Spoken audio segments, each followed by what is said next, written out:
My son Curtis has his father's habit of clearing his throat before he tells a lie. It is a dry double click of the vocal cords, a small physical warning that the words about to follow have been carefully weighed for their utility. I heard him do it from the hallway. I was standing near the linen closet, holding a stack of faded yellow bath towels that had grown thin from 40 years of laundry cycles. Curtis and his wife, Monica, were in my kitchen. They had arrived 40 minutes earlier, bearing a box of sugar-free pastries I hadn't asked for, and a level of polite enthusiasm that always makes my chest feel tight. The real estate market in the South End is peaking this quarter, Monica was saying. Her voice was thin and efficient, the tone she used when she was organizing her office calendar. If we wait until the fall, the capital gains on this place will eat up a third of what we could put toward the down payment on the modern build. And the deposit for the Northwood suite is non-refundable after June. She's attached to the garden, Mon, Curtis said. His voice was lower, carrying that performative softness he used when he wanted to appear reasonable. We have to ease into it. The doctor said her blood pressure hasn't been stable since the winter. She doesn't even use the garden, Kurt. The weeds are over the porch steps. It's a liability, Monica replied. I heard the distinct sound of her ceramic coffee mug scraping against the laminate countertop. The kitchen table Wesley and I had bought on credit in 1983. She's 72. She doesn't need 3 bedrooms and a basement full of your father's old rusty tools. We're doing the maintenance anyway. It's draining our weekends. I stood very still in the dimness of the hallway. The floorboards in this house are pine, and I know exactly which ones groan under a person's weight. I had learned to avoid them decades ago, when the children were small and sleeping, and I had kept that map in my mind ever since. Children rarely look at their mother's home as a place where she lives. They see it as a bank account made of wood and brick, waiting to be settled. I stepped backward, silent, and returned to the small laundry room off the mudroom. I let the yellow towels slide onto the washer. My hands were dry, the skin around my knuckles slightly red from the cold well water. I waited 3 full minutes, listening to the low hum of their voices through the drywall, before I walked back into the kitchen with an empty laundry basket under my arm. There she is, Curtis said, straightening up from the counter. He gave me a quick, bright smile that didn't reach his eyes. He is 42 now, with the same broad shoulders as his father, but his posture has grown soft from office work. We were just wondering where you'd wandered off to, Mom. Just the wash, I said. I set the basket on the chair near the door. The well pump is making that knocking sound again. Curtis waved his hand dismissively. It's just air in the lines. Don't worry about it. Sit down. Let Monica pour you some of that herbal tea we brought. Monica smiled, her fingers moving quickly to push a white ceramic mug toward me. She had already cleared away my old blue willow mugs, the ones with the chipped handles, and replaced them with her own clean, modern travel cups. Lorraine, you look tired, Monica said, her voice dripping with an organized kind of sympathy. Are you sleeping through the night? The humidity has been terrible this week. I sleep fine, I said, sitting down. I didn't touch the tea.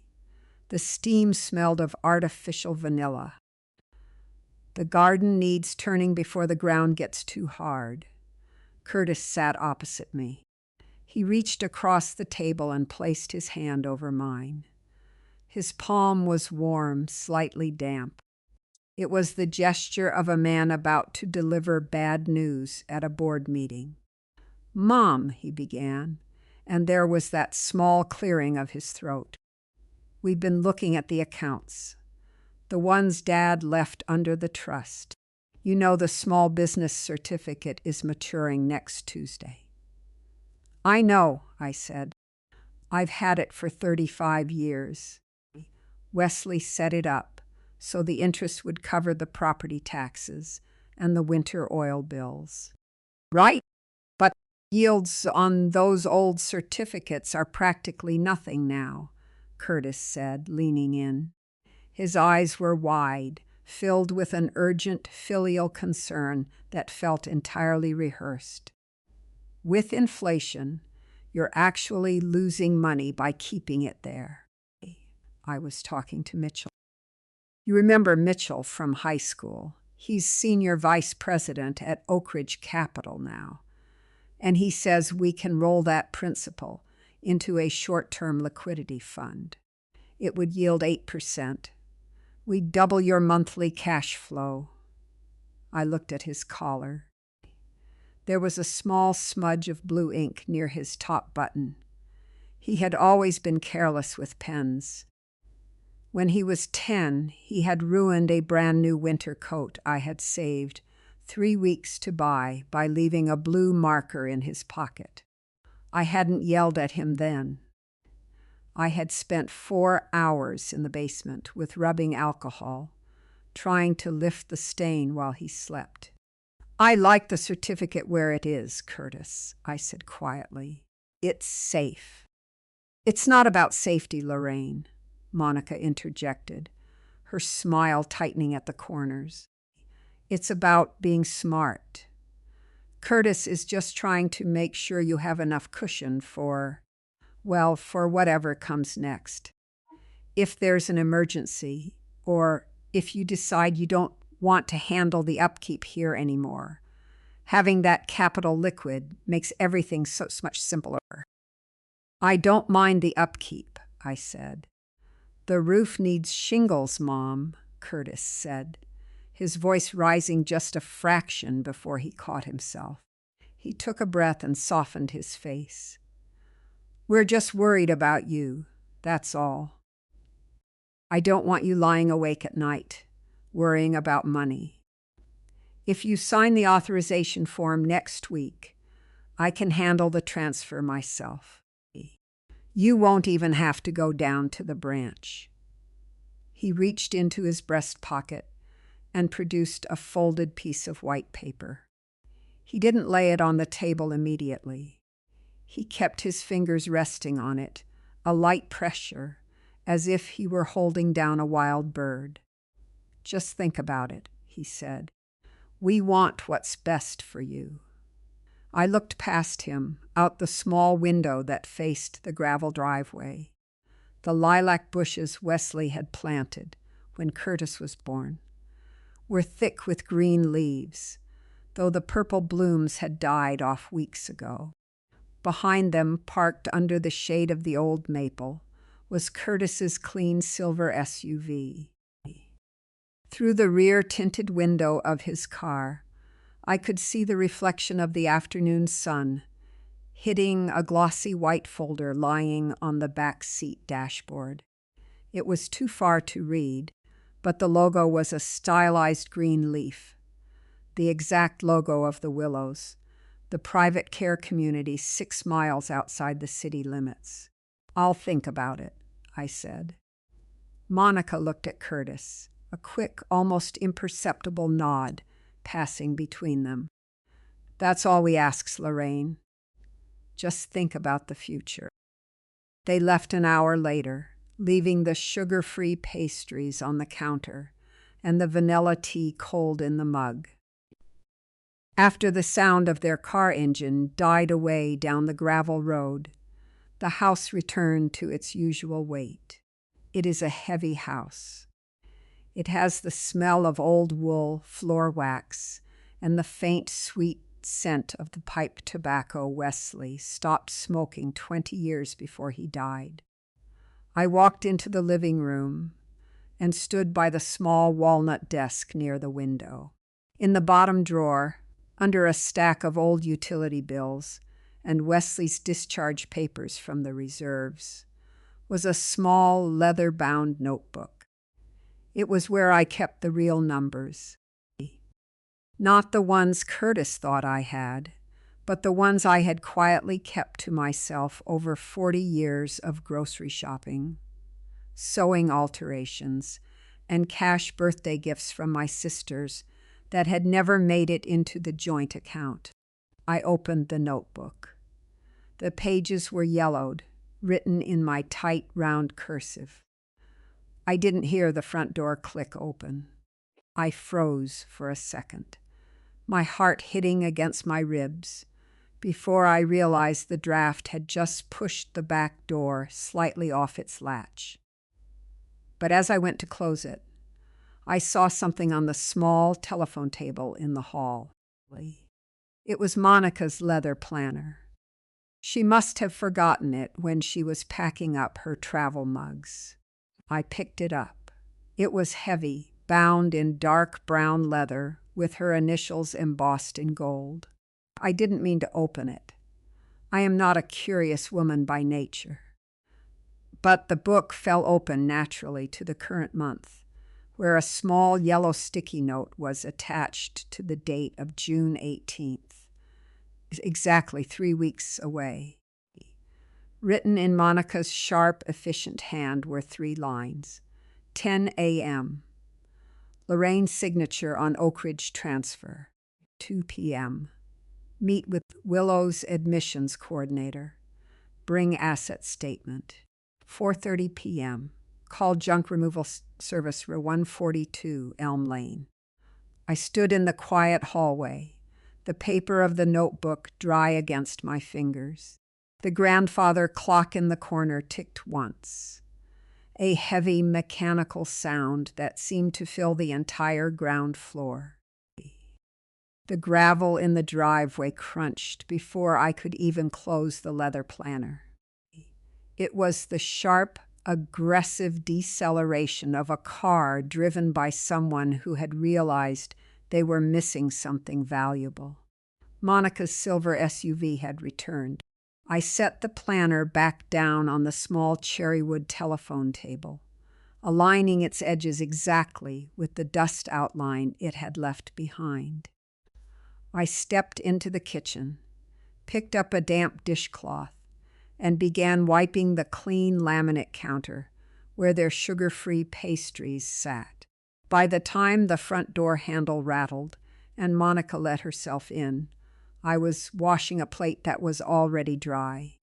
"Oh, thank goodness," Monica gasped, her breath short as she stepped into the hall. She didn't look at me. Her eyes went straight to the telephone table. Her fingers closed around the leather book with a small, visible sigh of relief. I must have dropped it when I was grabbing my keys. I'd be absolutely lost without my calendar. "It was right there," I said, my voice flat, empty of the tremor that was currently vibrating in my knees. "You left it by the phone." Monica took a step into the kitchen. She looked at me for a long moment, her eyes scanning my face, perhaps searching for some sign that I had looked inside. I kept my expression neutral, the face I had worn for 40 years when Wesley's brothers would argue about politics at the Thanksgiving table. Calm, slightly distant, entirely unreadable. "You didn't happen to move it, did you?" she asked. Her tone was light, but there was a sharp, calculating edge beneath it. "No," I lied. "I was in the laundry room." "Right, of course." She tucked the planner under her arm, her knuckles white against the dark leather. "Well, I should get back. Curtis is waiting in the car. We have a dinner with his regional manager tonight. You're sure you're okay here, Lorraine? You look a bit pale. The well pump is still knocking, I said, but I'll manage. We'll get Curtis to look at it next weekend, she said, already turning back toward the door. Don't go messing with it yourself. We don't want you slipping on those basement stairs. There is a specific kind of politeness people use when they are planning to do something terrible to you. It is thick and sweet, like syrup poured over a rancid piece of meat.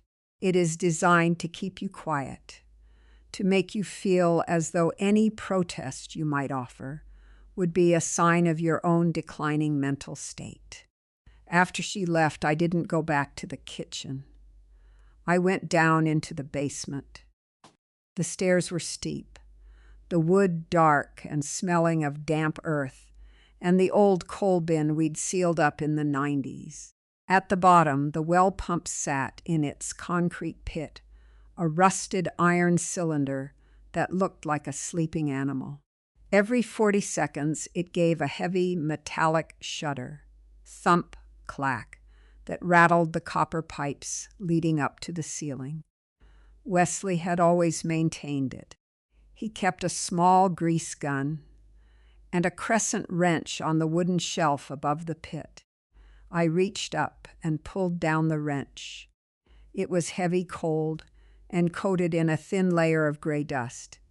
I didn't turn the water off. I knew where the relief valve was, but my hands weren't strong enough to budge the brass nut.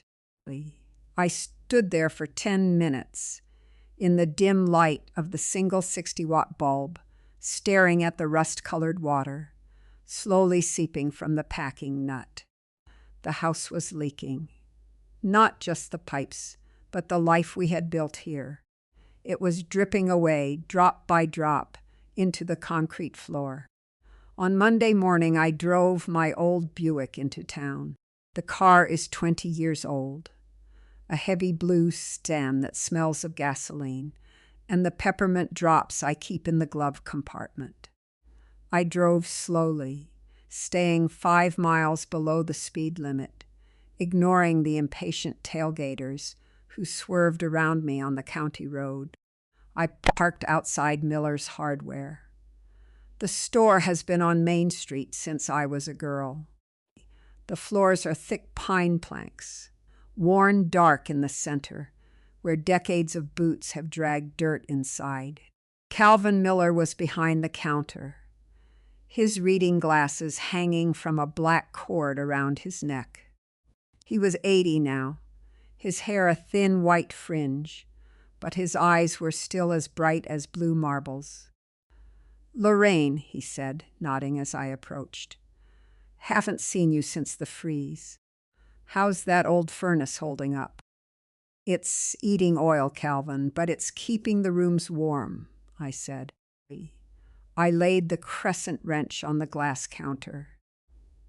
"I need a packing washer for a 3/4-inch brass valve. The well pump is weeping." Calvin picked up the wrench, turning it over in his liver-spotted hands. He smiled, a small, sad movement of his mouth. This was Wes.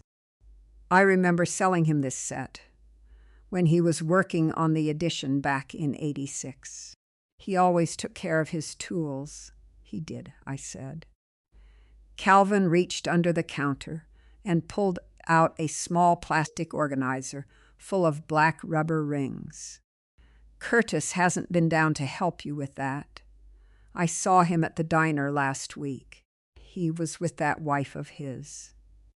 "They are busy," I said, keeping my eyes on the rubber rings. "Curtis has a lot of responsibility at the firm now, I suppose," Calvin said. He selected a small washer and laid it beside the wrench, though he had enough time to ask me about local appraisers. He wanted to know if old Howard was still doing probate work and home valuations for the bank. My hand, which had been reaching for my purse, stopped. The air in the hardware store suddenly smelled very strongly of fertilizer and cold iron. "Howard," I asked, my voice barely above a whisper. Yeah, Calvin said, not looking up as he slid the washer into a small paper bag. Said you were thinking about downsizing. Said the stairs were getting to be too much for your knees. I told him Howard's retired, but his nephew took over the agency. I gave Curtis the number. Calvin pushed the bag toward me. He didn't mention it to you? We talked about it, I said. The lie tasted like dry copper in my mouth. We're just looking at options. Well, it's a lot of house for one person, Calvin said softly, his voice carrying the gentle, patronizing sympathy I had begun to recognize from everyone my age. But Wes put a lot of himself into those walls. Hard to leave a place like that. Yes, I said, it is. I paid him the 85 cents for the washer, picked up my wrench, and walked out into the bright May sunlight. My head was spinning. Curtis hadn't just looked at the care facility. He had already begun the process of valuing the property. He was doing it here, in the town where I had lived my entire life, using the names of men Wesley had known for 40 years. They were carving up my life while I was still sitting at the kitchen table. When I got back to the house, the telephone was ringing. I stood in the kitchen, watching the red light on the answering machine blink. I didn't answer it. I waited for the machine to pick up, listening to the high-pitched beep before Curtis's voice filled the quiet room. Mom, it's Kurt. Just checking in to see if you'd had a chance to look over that Oak Ridge document. The broker needs the signed authorization by Friday to lock in that 8% rate. Give me a call back when you can. Oh, and Monica realized she left her planner there. Never mind, she says she went back and got it. Anyway, call me. The machine clicked off. I looked at the kitchen counter. There was a small dusty spot where Monica's travel mug had sat. Beside it was a single blue envelope that had arrived in the morning mail. I hadn't opened it before I went to the hardware store. It was from the county clerk's office. I picked up the metal letter opener Wesley had kept in the drawer, the one shaped like a small sword, and slid it through the paper. Inside was a notification of a property tax assessment revision, addressed to my husband Wesley and myself. But attached to the back of the assessment was a third page. A request for a certified title copy, filed 3 days ago by an authorized representative. The name on the signature line at the bottom of the request wasn't mine. It was Curtis's, written in his familiar, sloppy hand, with the word power of attorney checked in the tiny box next to his name. I didn't have a power of attorney agreement with Curtis. At least I hadn't signed one. Grief has a way of thinning the memory, leaving only the sharpest edges behind, while the details dissolve like salt in water. I sat at Wesley's old roll-top desk in the corner of the living room, the county clerk's paper resting flat against the green felt writing pad. I was trying to remember September of 3 years ago. Wesley had been gone for 6 months then. The house had felt so quiet that summer that I could hear the crows landing on the roof 3 floors up. I remember sitting in the kitchen for hours, watching the light move from the sink to the refrigerator and back again, unable to decide if I should make tea or simply wait for the dark to come. Curtis had come over almost every evening. He would bring Chinese takeout in white paper boxes that we never finished, and he would sit on the edge of the sofa, watching me with a worried, heavy brow. You shouldn't have to worry about the water bills, Mom, he had said one night, his voice gentle, almost pleading. Or the tax forms. Let me take care of the administrative stuff. I'll set up a system so you don't have to think about it. He had brought a stack of papers one Tuesday. I remember the blue ink of the pen he had pressed into my hand. I had signed 3 or 4 pages, barely reading the small print, trusting the boy I had carried, the boy whose scraped knees I had bandaged, the boy who had cried in my lap when his first dog died. When a woman is drowning in grief, her family doesn't always throw her a life preserver. Sometimes they throw her a contract and tell her it's a pen. I reached for the phone on the desk, my fingers hovering over the receiver. I didn't call Curtis. Instead, I looked up the number for the local branch of the Farmers and Merchants Bank, where Wesley and I had kept our savings since 1978. Farmers and Merchants, a woman's voice answered. It was Denise. She had been the head teller there for 20 years.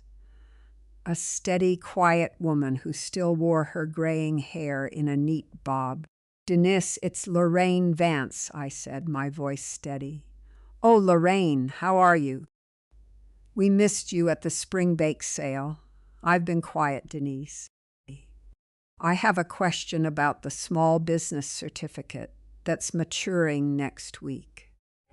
The one Wesley set up. There was a brief pause on the line, the sound of keyboard keys tapping in a rhythmic, muffled sequence. Yes, I see it here. The 5-year term is up on Tuesday, the 24th. I wanted to confirm the signature cards on that account, I said. Who is authorized to withdraw the principal? The tapping stopped. A silence stretched over the line, long enough that I could hear the faint hum of the bank's air conditioning through the receiver.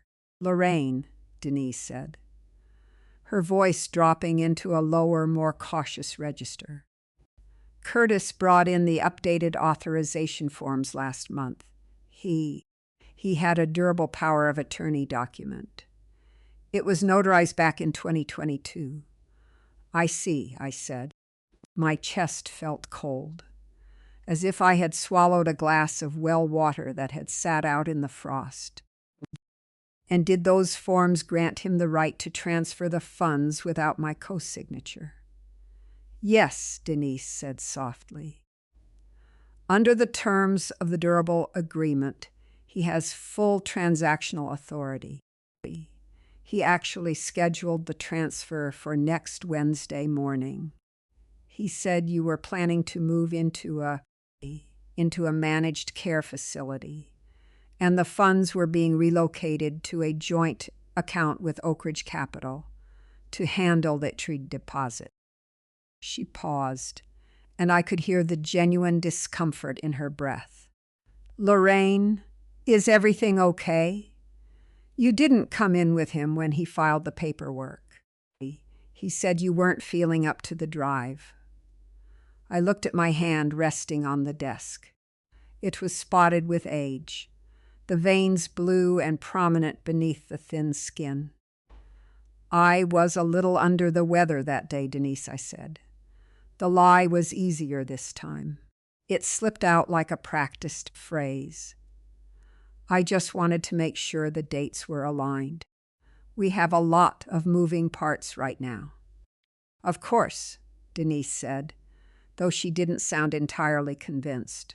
If you need me to hold the transfer for any reason, you'll have to come in person with your identification before Tuesday at 3. Once the automatic rollover kicks in, it gets much harder to reverse. Thank you, Denise. I'll keep that in mind. I hung up the receiver and sat in the quiet room. The betrayal didn't feel like a sharp blow. It felt like a slow, freezing cold that started at my feet and worked its way up to my throat. Curtis wasn't waiting for me to sign the Oak Ridge document next week. He had already set the wheels in motion, using the paper I had signed 3 years ago, when I was too broken to read the heading. The document he had brought to my kitchen last night. The one he wanted me to sign wasn't the authority to transfer the money. It was something else. I stood up and walked to the kitchen. I looked at the blue envelope from the county clerk's office. I took out the phone and dialed Curtis' office number. He answered on the second ring, his professional voice crisp and distant. "Curtis Vance." "Curtis," I said. "It's your mother." There was a brief pause, the sounds of papers rustling on his desk. "Mom, hey!"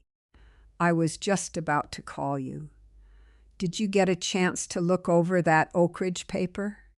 I can swing by after work tomorrow to pick it up."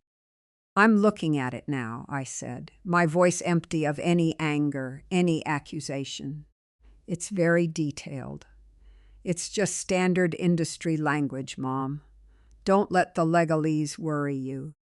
It just gives Mitchell's team the green light to maximize your yield. It's the smartest move we can make right now."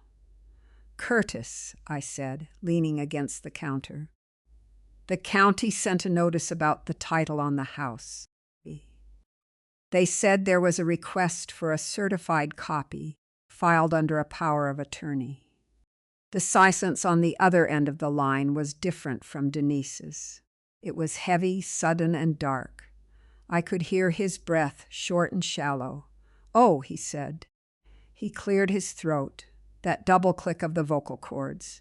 "Yeah, I was going to explain that to you tomorrow, Mom." The bank required a title verification before they would authorize the certificate rollover. It's just a formality. Because Dad's name is still on the deed, they needed to verify the chain of title to make sure there weren't any outstanding probate liens. "I see," I said. "And the signature on the request." "I used the authorization from 2022, he said, his voice rising slightly, taking on a defensive, slightly injured tone. "The one we set up so I could handle the estate tax. It saves you the trip down to the courthouse, Mom.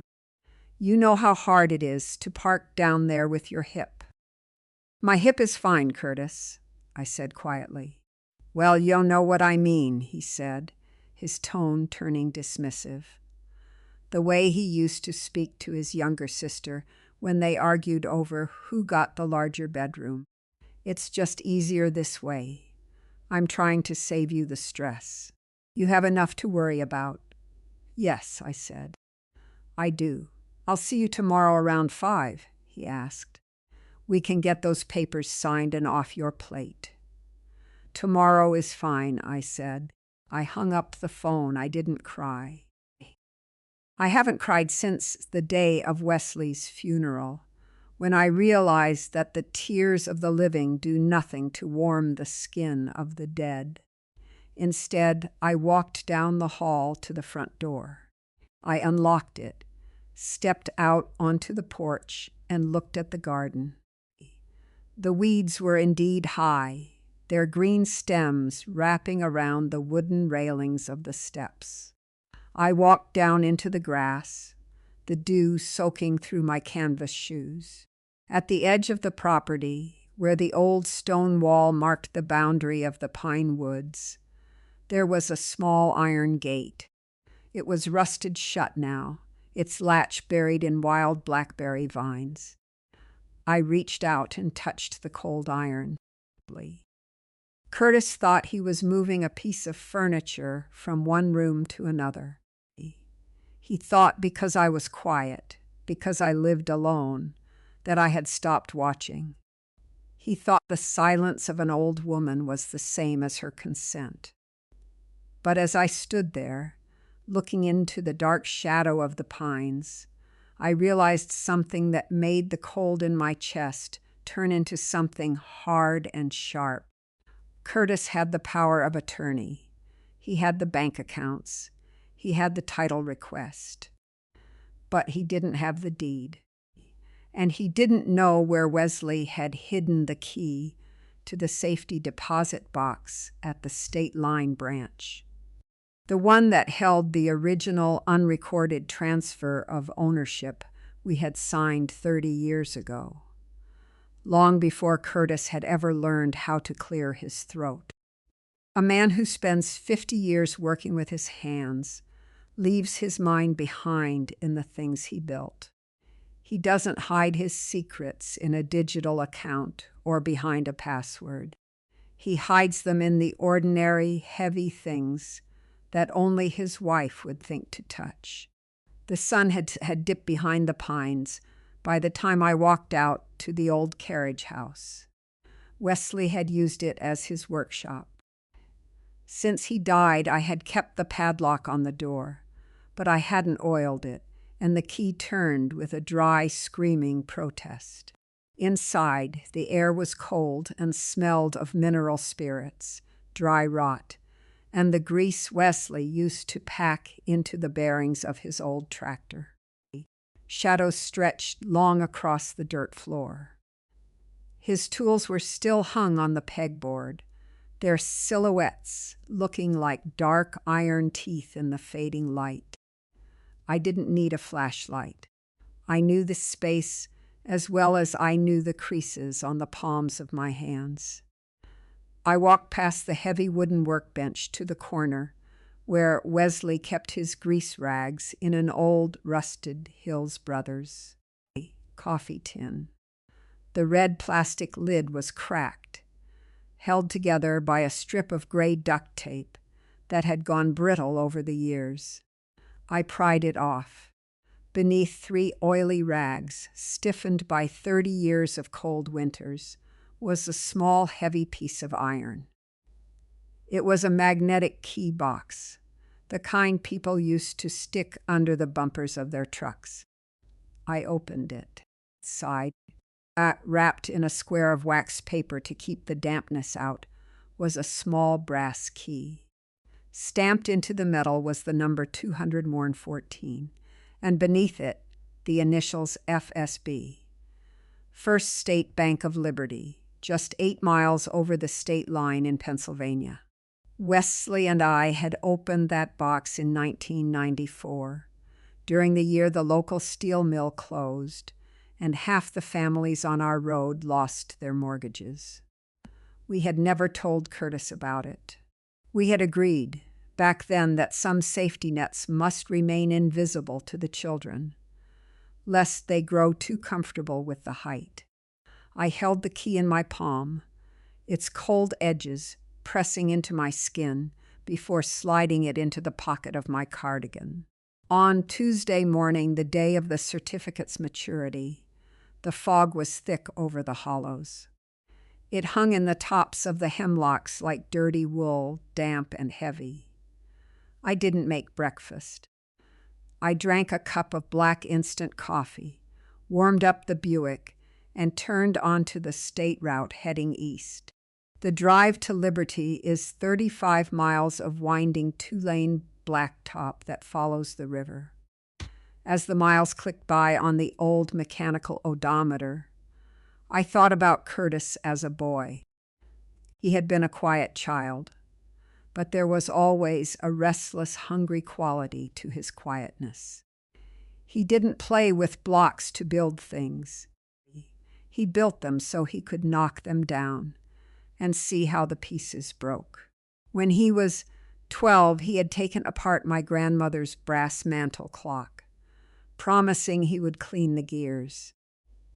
By nightfall, the parts were scattered across the rug, and he had lost interest, leaving me to gather up the tiny, delicate springs in a saucer. We'd had to throw the clock away.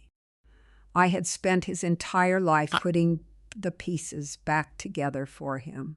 When he failed his first year of college, I was the one who drove down to the campus, packed his dormitory room into the back of the station wagon, and spoke to the dean while Curtis sat in the passenger seat, staring at his shoes.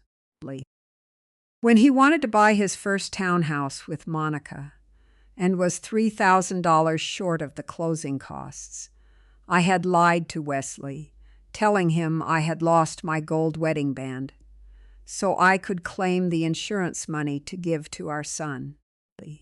I had normalized his dependency, and in doing so, I had taught him that my survival was secondary to his convenience. The First State Bank of Liberty was a low yellow brick building situated between a defunct pharmacy and a small insurance office. The lobby was quiet, smelling of damp carpet and paper. There were no bulletproof glass barriers here, just a low counter, where a middle-aged woman with tired eyes sat behind a nameplate that read Gloria. "Can I help you?" she asked, her voice carrying the slow, nasal drawl of the valley. "I need to access my safety deposit box," I said.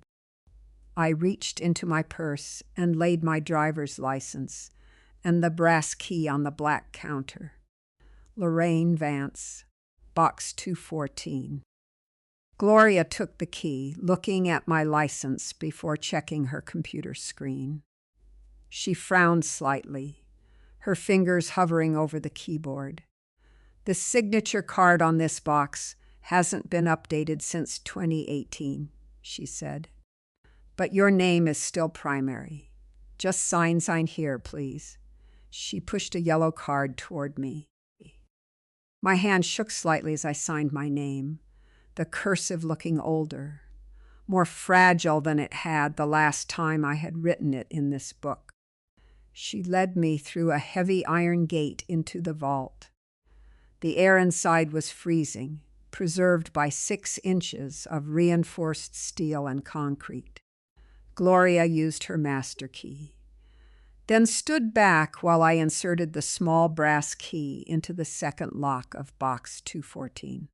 The lock turned with a dry, solid click. Gloria pulled the long, gray tin box from the wall and carried it to a small, windowless viewing room off the vault. "Take your time," she said, closing the heavy wood door behind her. The tin was heavy, its gray paint chipped at the corners. I lifted the lid. Inside was a stack of yellow documents tied with a piece of red kitchen twine. On top was the original deed to our property on Elm Lane, signed by the previous owner in 1974. But beneath the deed was a thick manila envelope that had Wesley's handwriting on the front, written in the dark, heavy felt-tip pen he used when he was organizing his tax records. For Lorraine, it read, "In case Curtis asks." My fingers felt numb as I wound the twine off the envelope. Inside was a photocopy of a ledger from 2021, the year before Wesley died, along with a series of bank statements from a regional savings bank in Ohio that I had never heard of. Attached to the statements was a letter from a law firm in the city, addressed to Wesley. I read the letter twice, my eyes skipping over the legal terminology to the raw numbers at the bottom of the page. In the spring of 2021, while Wesley was undergoing his second round of chemotherapy, Curtis had attempted to take out a second mortgage on our home. He had presented a forged power of attorney to the Ohio bank, claiming Wesley was incapacitated and that the funds were needed for medical accommodations. The bank had flagged the application because Wesley's name was still on the primary title, and the signature didn't match the cards they had on file from an old commercial loan. They had contacted Wesley directly. Wesley hadn't told me. He had gone to his lawyer, paid $1,500 to have the application canceled quietly, and had Curtis sign a confession of debt to avoid criminal charges from the bank's fraud department. At the bottom of the envelope was a single sheet of lined paper, written in Wesley's hand. Lorraine. The note read, the ink slightly faded but the letters firm. If you are reading this, it means I am gone, and Curtis has run out of money again. He owes more than $30,000 to the state tax board for his firm, and Monica's father has been carrying their car payments since the winter. Do not let him have the Elm Lane house. If he gets his hands on the deed, he will sell it to the developers in the South End before the grass on my grave is dry. The bank at the state line has an automatic injunction on any POA filed in our home state. I set it up that way. They cannot touch this box or the house unless you sign the release in front of a notary in this county. Stay strong, Laurie. He's our boy, but he's got his hand in your pocket. I sat in the small windowless room, the paper rattling in my hand. The grandfather clock in the bank lobby chimed 10 times. Curtis was scheduled to arrive at my house at 5 o'clock today to have me sign the Oak Ridge document. I carefully folded Wesley's letter and put it back into the envelope. I kept the original deed out, sliding it into the bottom of my purse under my checkbook. I closed the tin box, locked it back in the wall, and walked out into the lobby. As I reached the front glass doors of the bank, I looked across the quiet main street of Liberty. Parked directly opposite the entrance, next to a rusted municipal truck, was a clean silver SUV. Through the windshield, I could see the dark, familiar outline of Monica's head. She was holding a cell phone to her ear, her face tense, her eyes scanning the front of the bank. Truth is usually brief. A lie, however, requires a map, a tour guide, and an alibi. As I stepped out of the First State Bank of Liberty, the cold spring wind caught my coat, pulling it tight against my ribs. Across the street, Monica's door swung open. She didn't walk. She hurried, her heels clicking with a frantic, uneven rhythm on the asphalt. In her hand, she carried a small paper bag from the bakery next door, a prop she must have bought in the 3 minutes I was inside the vault. "Lorraine," she called out, her voice high and breathless.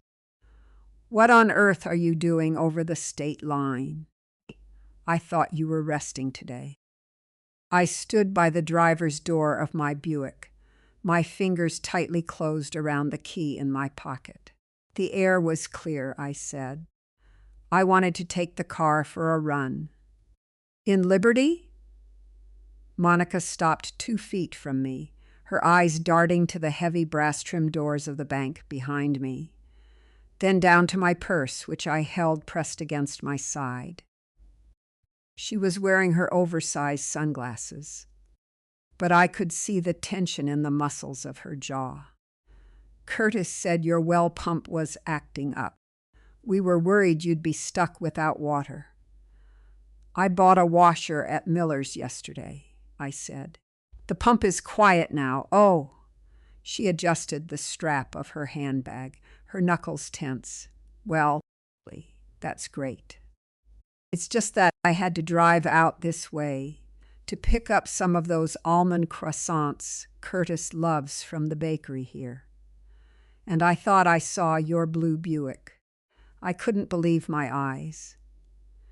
"You really shouldn't be driving this far alone, Lorraine. The highway traffic is so aggressive now." "I've been driving this road since before you were born, Monica," I said. My voice was very calm, the low, steady register of a mother who has spent decades diffusing tantrums in grocery store aisles. "I know where the turns are." She tried to smile, but her lips were dry, sticking to her teeth. "Of course you do. It's just Curtis gets so anxious about you." We both do. She reached out, her hand hovering near my elbow as if she were preparing to guide an invalid. Why don't you let me drive you back? We can leave the Buick here and Curtis can come pick it up tonight when he brings the papers over. No, I said. I opened my car door. I have things to do in town before the bank closes. The word bank came out before I could stop it, and I saw the small, sharp twitch in Monica's left eye. She knew which bank I meant. Well, she said, her voice dropping its warm veneer, turning cool and dry. Don't tire yourself out. We'll see you at 5. I didn't answer. I got into the Buick, pulled the heavy door shut, and locked it. Through the glass, Monica looked small, her face pale under the gray Pennsylvania sky. Her bakery bag clutched like a shield against her chest. I started the engine, shifted into drive, and left her standing on the curb. But as I drove back toward the state line, my eyes kept going to the rearview mirror. She wasn't following me, but I knew she was on the phone to Curtis before my tires had even cleared the borough limits. The dashboard clock read 1:15 p.m. The Farmers and Merchants Bank in my town closed its lobby doors at 3.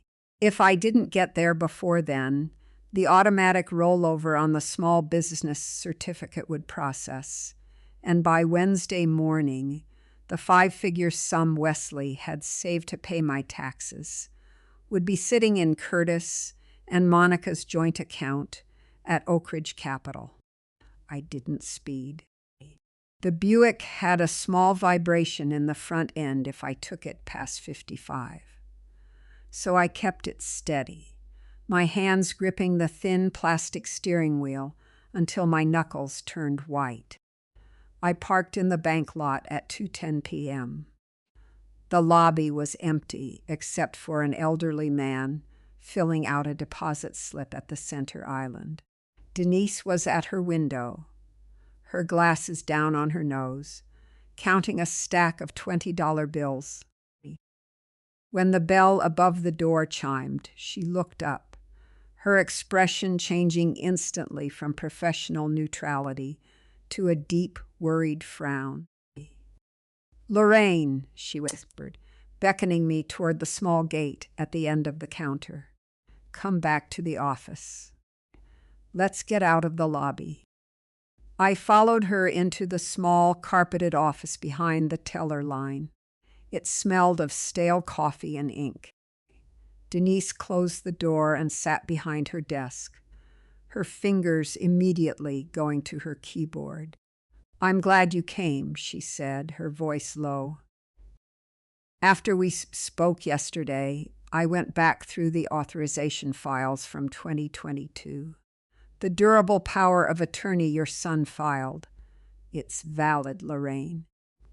Under the state statutes, unless there's a court order or a formal revocation signed by you and notarized, we can't legally stop him from executing the transfer tomorrow morning." "I want to revoke it," I said. "Right now. I have my identification." Denise looked at me, her eyes filled with a quiet, painful pity that made me want to look away. "We can do the bank's internal revocation form here. I can notarize it myself. It will protect your accounts with us. But Lorraine, you need to see this first." She turned her monitor toward me. On the screen was a transaction ledger for my primary checking account, the one where my monthly Social Security check was deposited. This morning at 9:15 a.m., there had been a counter withdrawal of $15,000. "He came in?" I asked. "He didn't come to the branch," Denise said.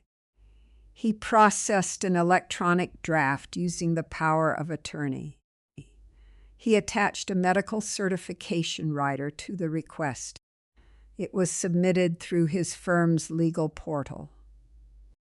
She reached into a manila folder on her desk and pulled out a printed document, sliding it across the desk toward me.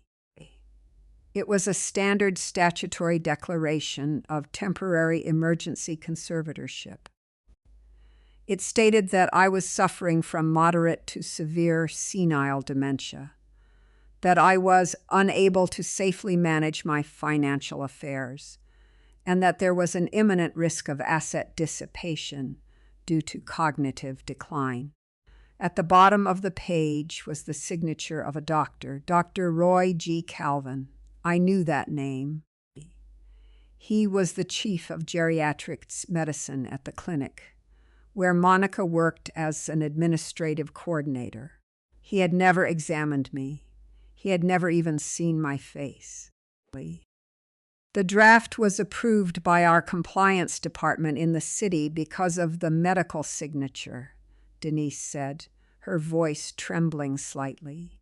The $15,000 was transferred to a holding account under Curtis's name. He labeled it as an advance deposit for residential placement. Lorraine, they've already flagged your account as restricted. I can't even let you cash a check right now. I sat in the green vinyl chair, the room suddenly feeling very small, the air very thin.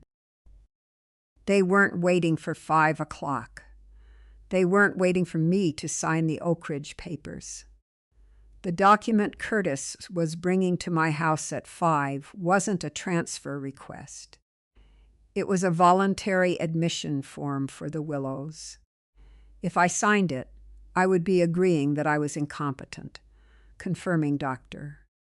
Calvin's declaration, and giving up any right to contest the conservatorship in court on Thursday. And if I didn't sign it, they had already taken my money.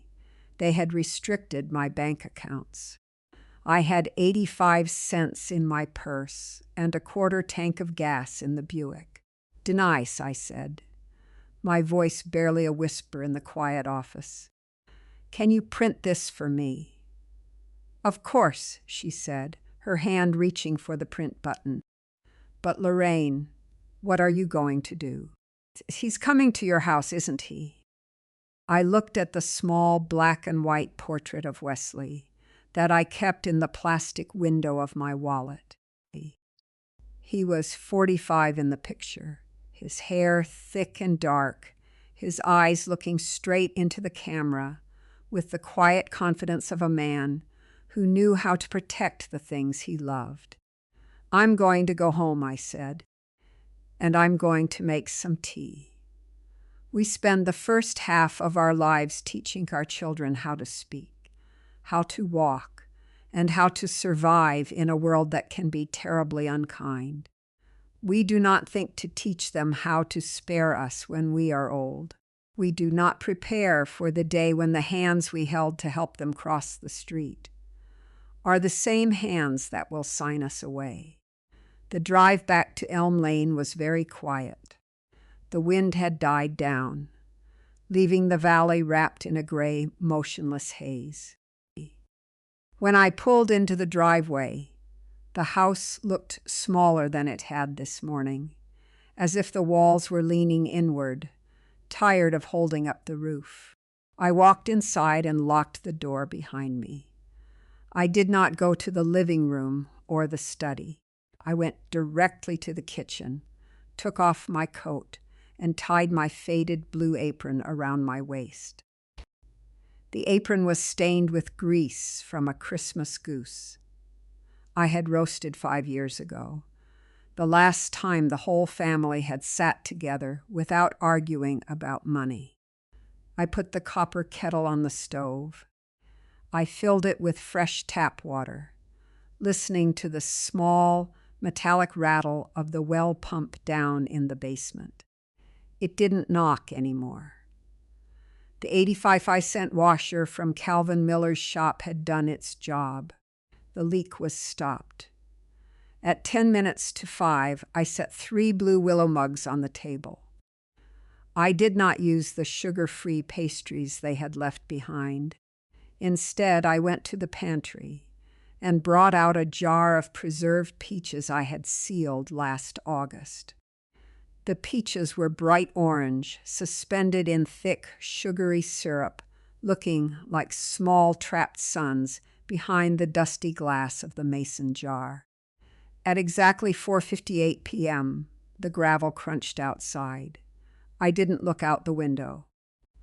I listened to the car doors close.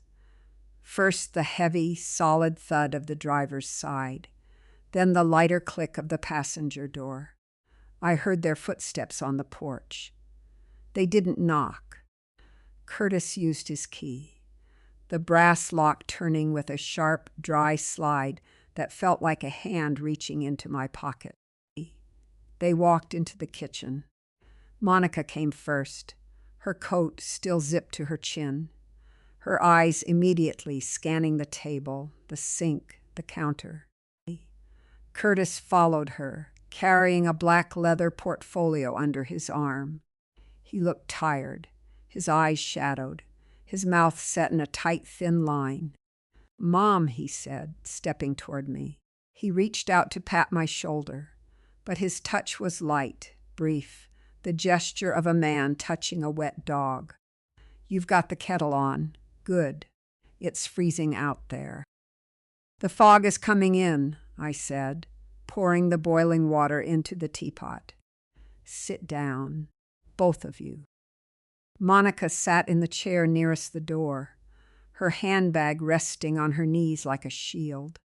Curtis sat opposite her, placing the black portfolio flat on the table, right next to the jar of peaches. "What's this?" he asked, pointing at the jar. "Peaches," I said. "Your father loved them with cream on a Tuesday." "Right," Curtis said, clearing his throat. The double click. "Mom, look, we don't have a lot of time. Monica has to get back to the office for a conference call at 6, and I wanted to get this paperwork sorted out so we can get it registered before the mail out tomorrow." He unzipped the portfolio and drew out a thick stack of white pages. He didn't look at me as he laid them down.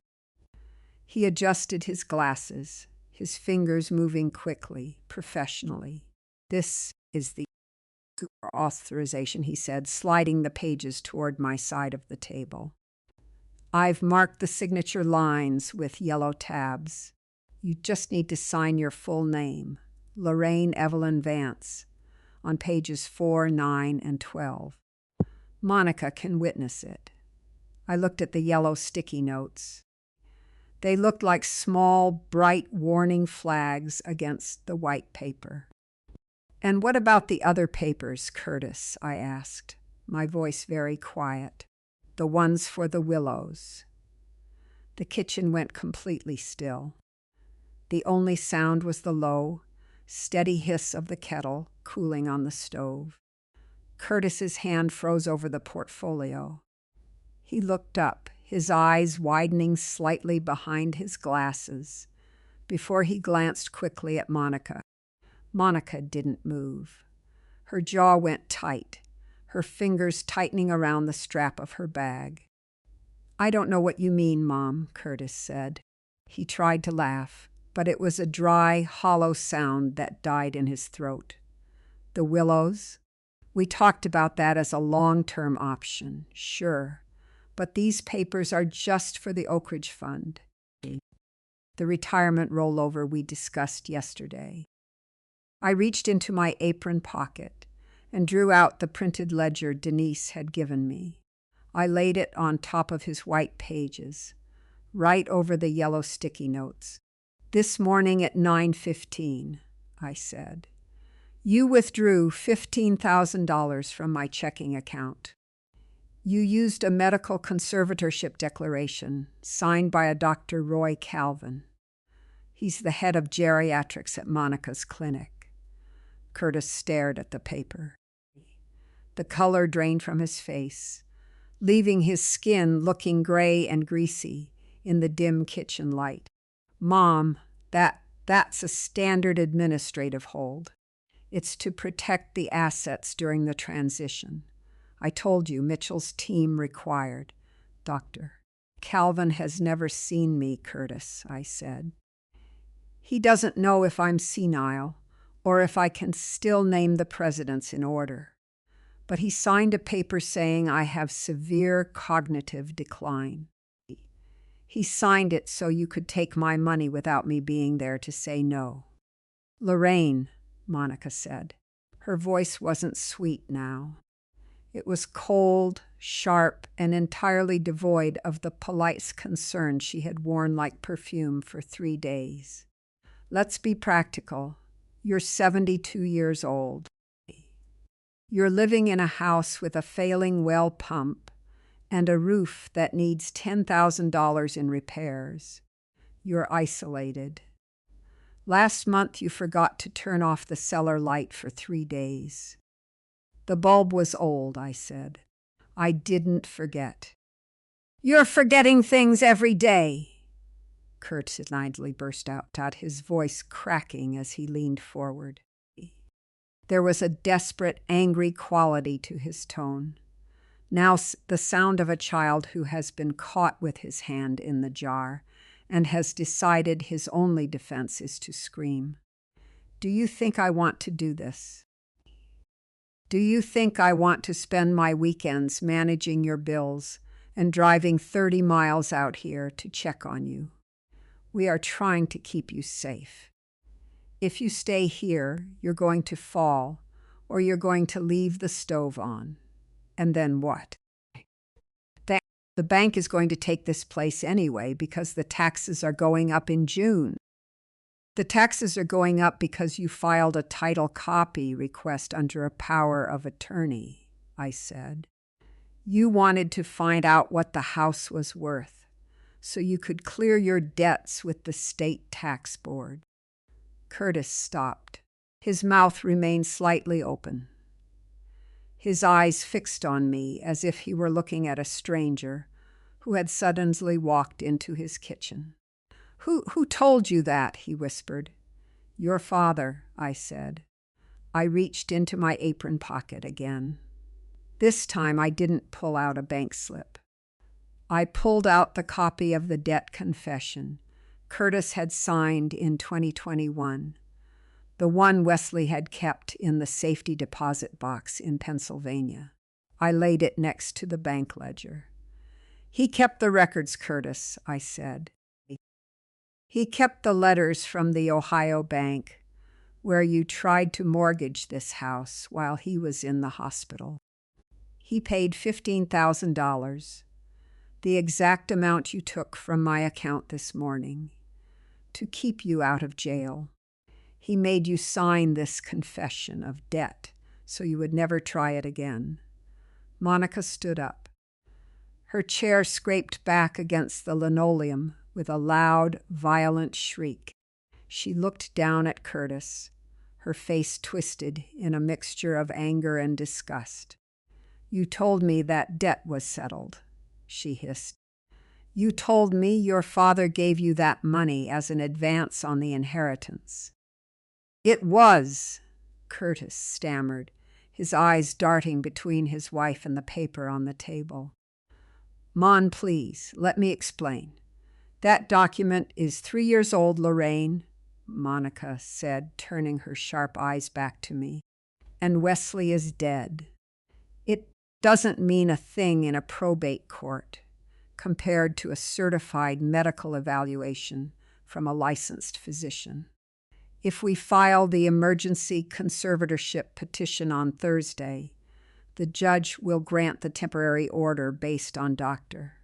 Calvin's signature. You won't even be allowed in the courtroom. She reached down, took the black leather portfolio from the table, and zipped it closed.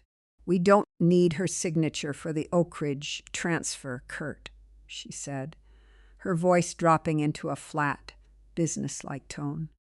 We already have the durable POA on file at the central office. Let's go. A desperate man does not think about the next 10 years.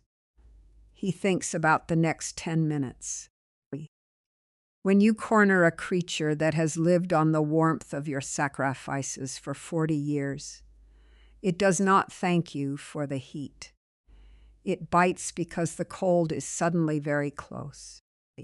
Monica reached for the black portfolio, her movements sharp and clinical, but she didn't look at Curtis. The silence between them was different now. It wasn't the united front of two people planning a relocation. It was the tense, vibrating space between accomplices when one realizes the other has lied about the getaway car. I revoked the power of attorney at Farmers and Merchants today at 2:30 p.m., I said. My voice was no louder than the hum of the refrigerator, but it stopped them both. Curtis's hand, which had been reaching for his car keys on the counter, hovered in the air. You did what? I sat in Denise Oss' office, I said, looking directly into his gray eyes, the eyes he inherited from my mother's side of the family. I signed the bank's formal revocation. I had it notarized. The transfer to Oak Ridge Capital scheduled for tomorrow morning has been canceled. The certificate will automatically roll over into a new 5-year term under my name alone. Mom, you can't do that, Curtis said, his voice rising, thin and reedy. The durable POA was executed in 2022. It's a legal binding document. It is binding until the principal revokes it, I said. And I am still the principal. The $15,000 you took this morning is gone, Curtis. I cannot get that back before the compliance department reviews the medical signature. But the rest of the savings are locked. You cannot touch them. Monica turned on him so quickly, her gold earrings clicked against her collar. You told me the bank transfer was fully authorized. You told me the broker had already cleared the funds. It was. It should have been, Curtis yelled, his face turning a dark, mottled red. He took a step toward me, his hands clenched into fists at his sides. What are you doing, Mom? Do you want to ruin me? Do you have any idea what kind of trouble I'm in? The tax board is putting a lien on the partnership next week. If I don't have that capital— Kurt, shut up, Monica hissed. She grabbed his arm, her fingers digging through his wool coat. She looked at me, her eyes narrow and completely dead. You think you're very clever, Lorraine. You think because you went to your little local bank and signed some papers that you've won. But Dr. Calvin's certification is already logged with the county health commissioner. The emergency petition is on the docket for Thursday morning. By noon on Thursday, a deputy and a social worker will be at this door to transport you to the assessment wing at the Willows. And once you're admitted, the court will appoint a public guardian if Curtis is contested. You'll have even less control then. She pulled Curtis toward the door. Let's go, she said. We're done here. They left. They didn't slam the door this time. They closed it with a soft, deliberate click that felt far more menacing than a bang. Through the kitchen window, I watched the silver SUV back down the driveway, its red taillights bleeding into the thick gray fog that was now rolling over the lilac bushes. I stood in the kitchen for a long time. The tea in the blue willow mugs had gone cold, a thin, dark skin forming over the top of the liquid. I didn't panic. My hands were steady as I poured the cold tea down the sink. I washed the mugs, dried them with a clean tea towel, and put them back in the cupboard. Then I walked into the living room and sat at Wesley's desk. Monica was right about one thing. The legal system is a heavy, slow machine. But once someone has thrown the switch, it does not care who is standing in the gears. If Dr. Calvin's signature was already on the petition, the court would act. A 72-year-old woman living alone in a house with a registered well pump failure would not stand a chance against a certified geriatric evaluation, even if the doctor had never seen her. I opened the small address book I kept in the desk drawer. It was an old book, the leather cover worn soft, the pages full of names of people who had mostly moved to Florida or the cemetery. I found the entry under W. Warren Vance. Warren was Wesley's older brother.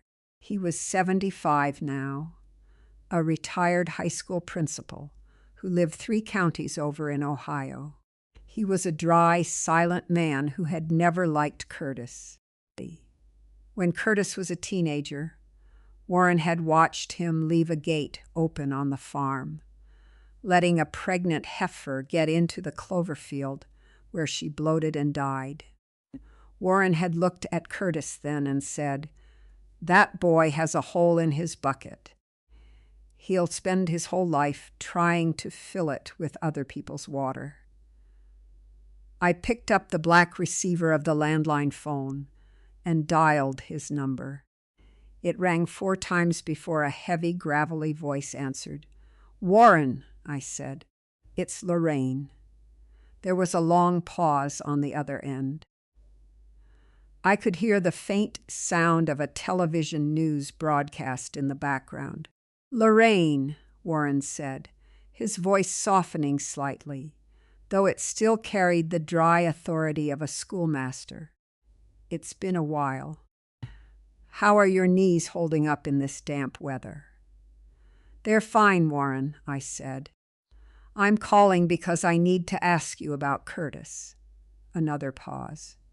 The television went silent. He must have used the remote to mute it. "What's he done now?" "He has filed an emergency conservatorship petition," I said. "He has a medical certification from a doctor at Monica's clinic saying I have senile dementia.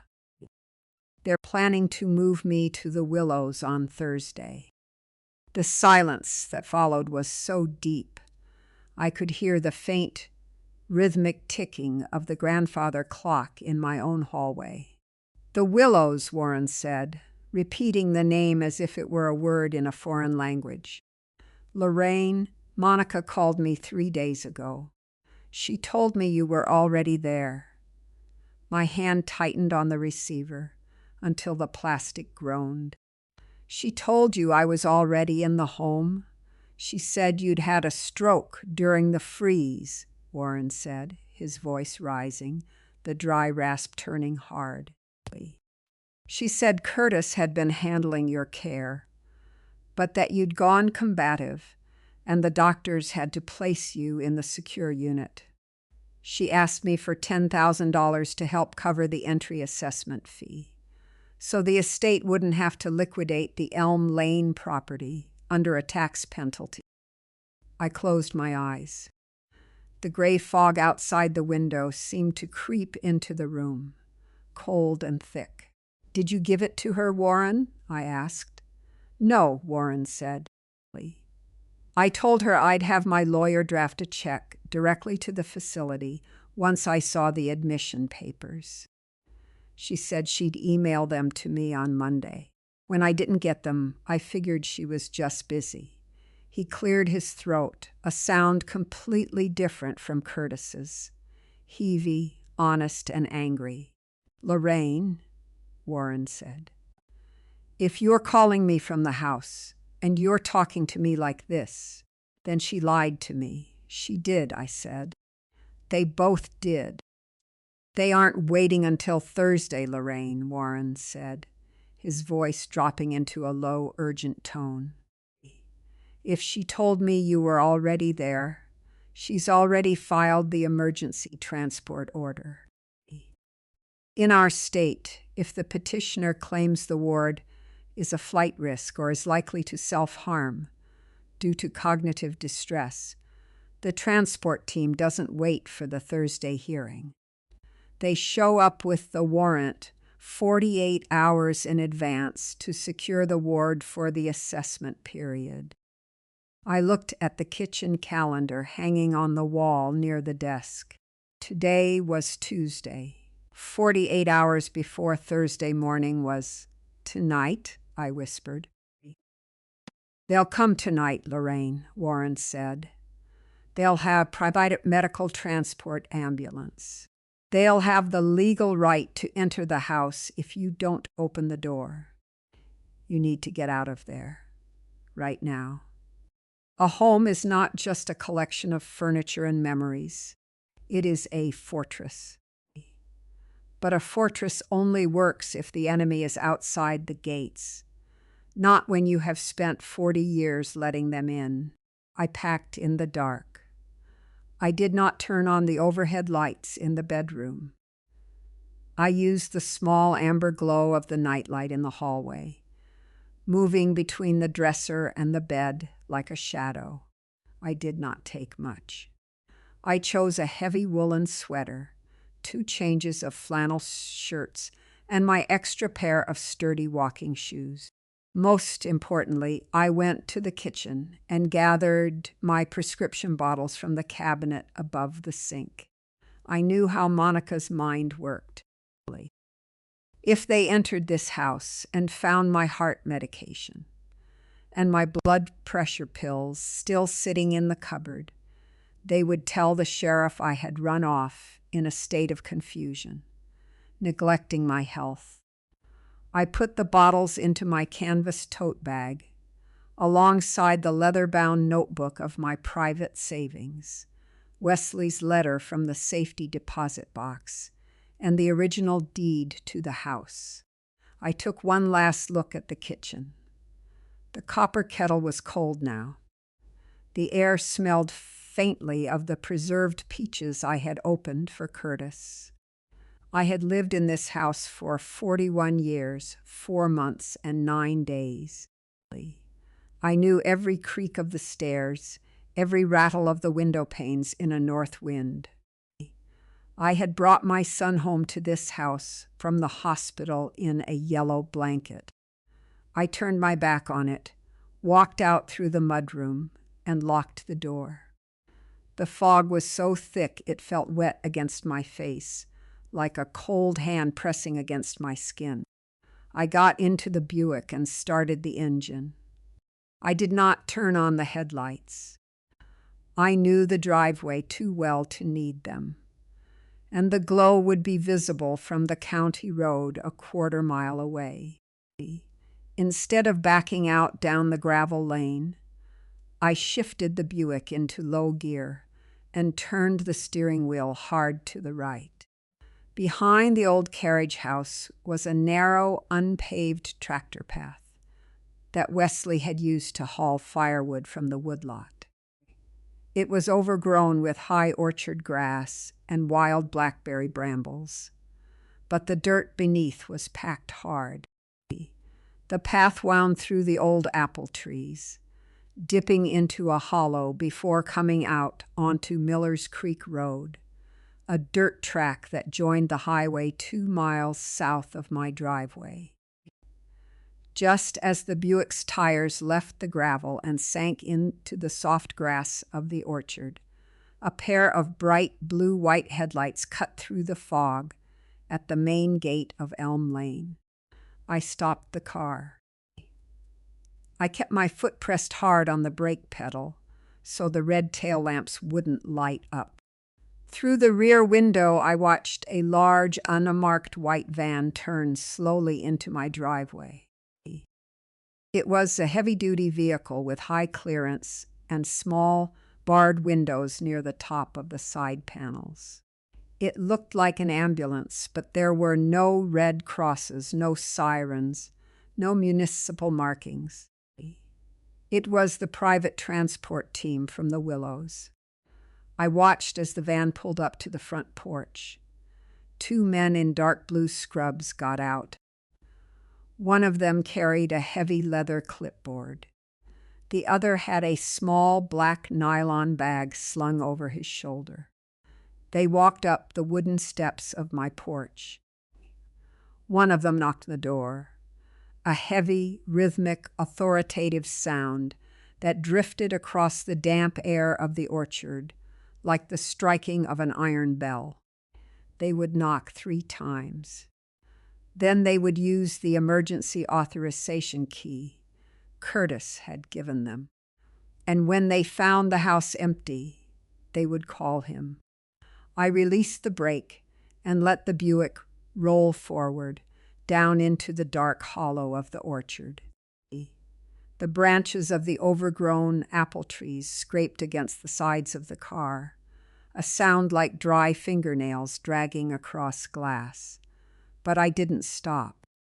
I navigated the ruts by memory, my hands steady on the wheel, until the tires hit the loose gravel of Miller's Creek Road. I turned south, away from the highway, and turned my headlights on. I had a quarter tank of gasoline and 85 cents in my coin purse. I couldn't drive to Warren's house in Ohio. Not in this fog, and not with the Buick's front-end vibration. I needed to go somewhere close, somewhere they wouldn't think to look immediately. I drove to the edge of town, where the houses were smaller and set closer to the street. Calvin Miller's bungalow was a small white frame house with a neat front porch and a single red geranium in a ceramic pot near the door. There was a light on in his kitchen window, casting a warm yellow square onto the damp grass of his yard. I parked the Buick behind his garage, out of sight from the street. My knees were stiff as I got out of the car, the damp cold of the night settling into my joints. I walked up the 3 steps to his back door and knocked twice. It took a minute before the lock turned. Calvin stood in the doorway, wearing an old flannel bathrobe over his trousers, a magnifying glass in his hand. He looked at me through his thick reading glasses, his brow furrowing with surprise. "Lorraine," he said, his voice raspy with sleep, "what's happened? Is your well pump acting up again?" "Calvin," I said, my voice quiet but firm, "I need to come in. I'm in trouble." He didn't ask questions. He stepped aside, letting me into the small, warm kitchen. It smelled of coffee grounds and peppermint tea. On the table was a half-disassembled brass clock mechanism, its tiny brass gears shining under a green-shaded desk lamp. "Sit down," Calvin said, pulling out a wooden chair. "You're shivering. Let me get the kettle on." "Don't turn the burner on yet, Calvin," I said, sitting down. I laid my canvas tote bag on the floor between my feet. "If anyone comes looking for me, I don't want them seeing steam from the chimney." He stopped, his hand hovering over the stove. He turned to look at me, his old eyes serious, calculating. He had been a deputy sheriff in this county for 12 years, before he took over his father's hardware store in 1975. He knew what trouble looked like on a woman's face. "Who's looking for you, Lorraine?" he asked. "Curtis," I said. "He's filed an emergency order to have me placed in the Willows. They're at the house right now." Calvin's face went very still. He walked over to the table, set his magnifying glass down beside the clock gears, and pulled out the chair opposite me. "I knew that boy was a fool," Calvin whispered, his voice dark. "But I didn't think he was a thief." "He's desperate," I said. "He tried to mortgage the house 3 years ago while Wesley was sick. He's $40,000 in debt to the state tax board now.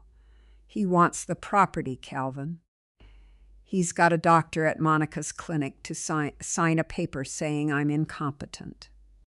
Before Calvin could answer, the black rotary telephone on his kitchen wall began to ring. It was a loud brassy bell that seemed to fill the small kitchen with a terrifying urgency. I froze, my hand instinctively reaching for the canvas bag at my feet. Calvin looked at the phone, then at me. He didn't move for 3 rings. "That'll be the sheriff's dispatch or Curtis," Calvin said softly. "Curtis knows I'm the only one left in town who still talks to you." "Don't tell him, Calvin," I whispered. Calvin stood up. He walked over to the wall, lifted the heavy black receiver, and pressed it to his ear. "Miller," he said.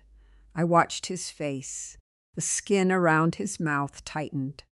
He didn't speak for a long time.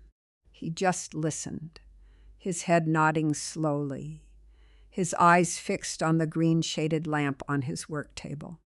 "Yes," Calvin said finally, so "I see. Yes, Curtis, I understand. No, she isn't here. I haven't seen her since she bought that packing washer yesterday afternoon. If she comes by, I'll call the office. Yes, goodbye." He hung up the receiver. He didn't turn around immediately. He stood with his back to me, his hand resting on the wooden casing of the telephone. "Calvin," I asked. When he turned around, his face looked older, the wrinkles around his eyes deep and gray in the kitchen light. "Lorraine," he said, his voice very low. "Curtis didn't call the transport team because you ran. He called the state police. He told them you've had a violent episode. He says you took $15,000 from his corporate account this morning, and that when he tried to discuss it with you at the house, you threatened Monica with a kitchen knife." He took a slow, heavy breath. "They've issued an emergency locator warrant, Lorraine.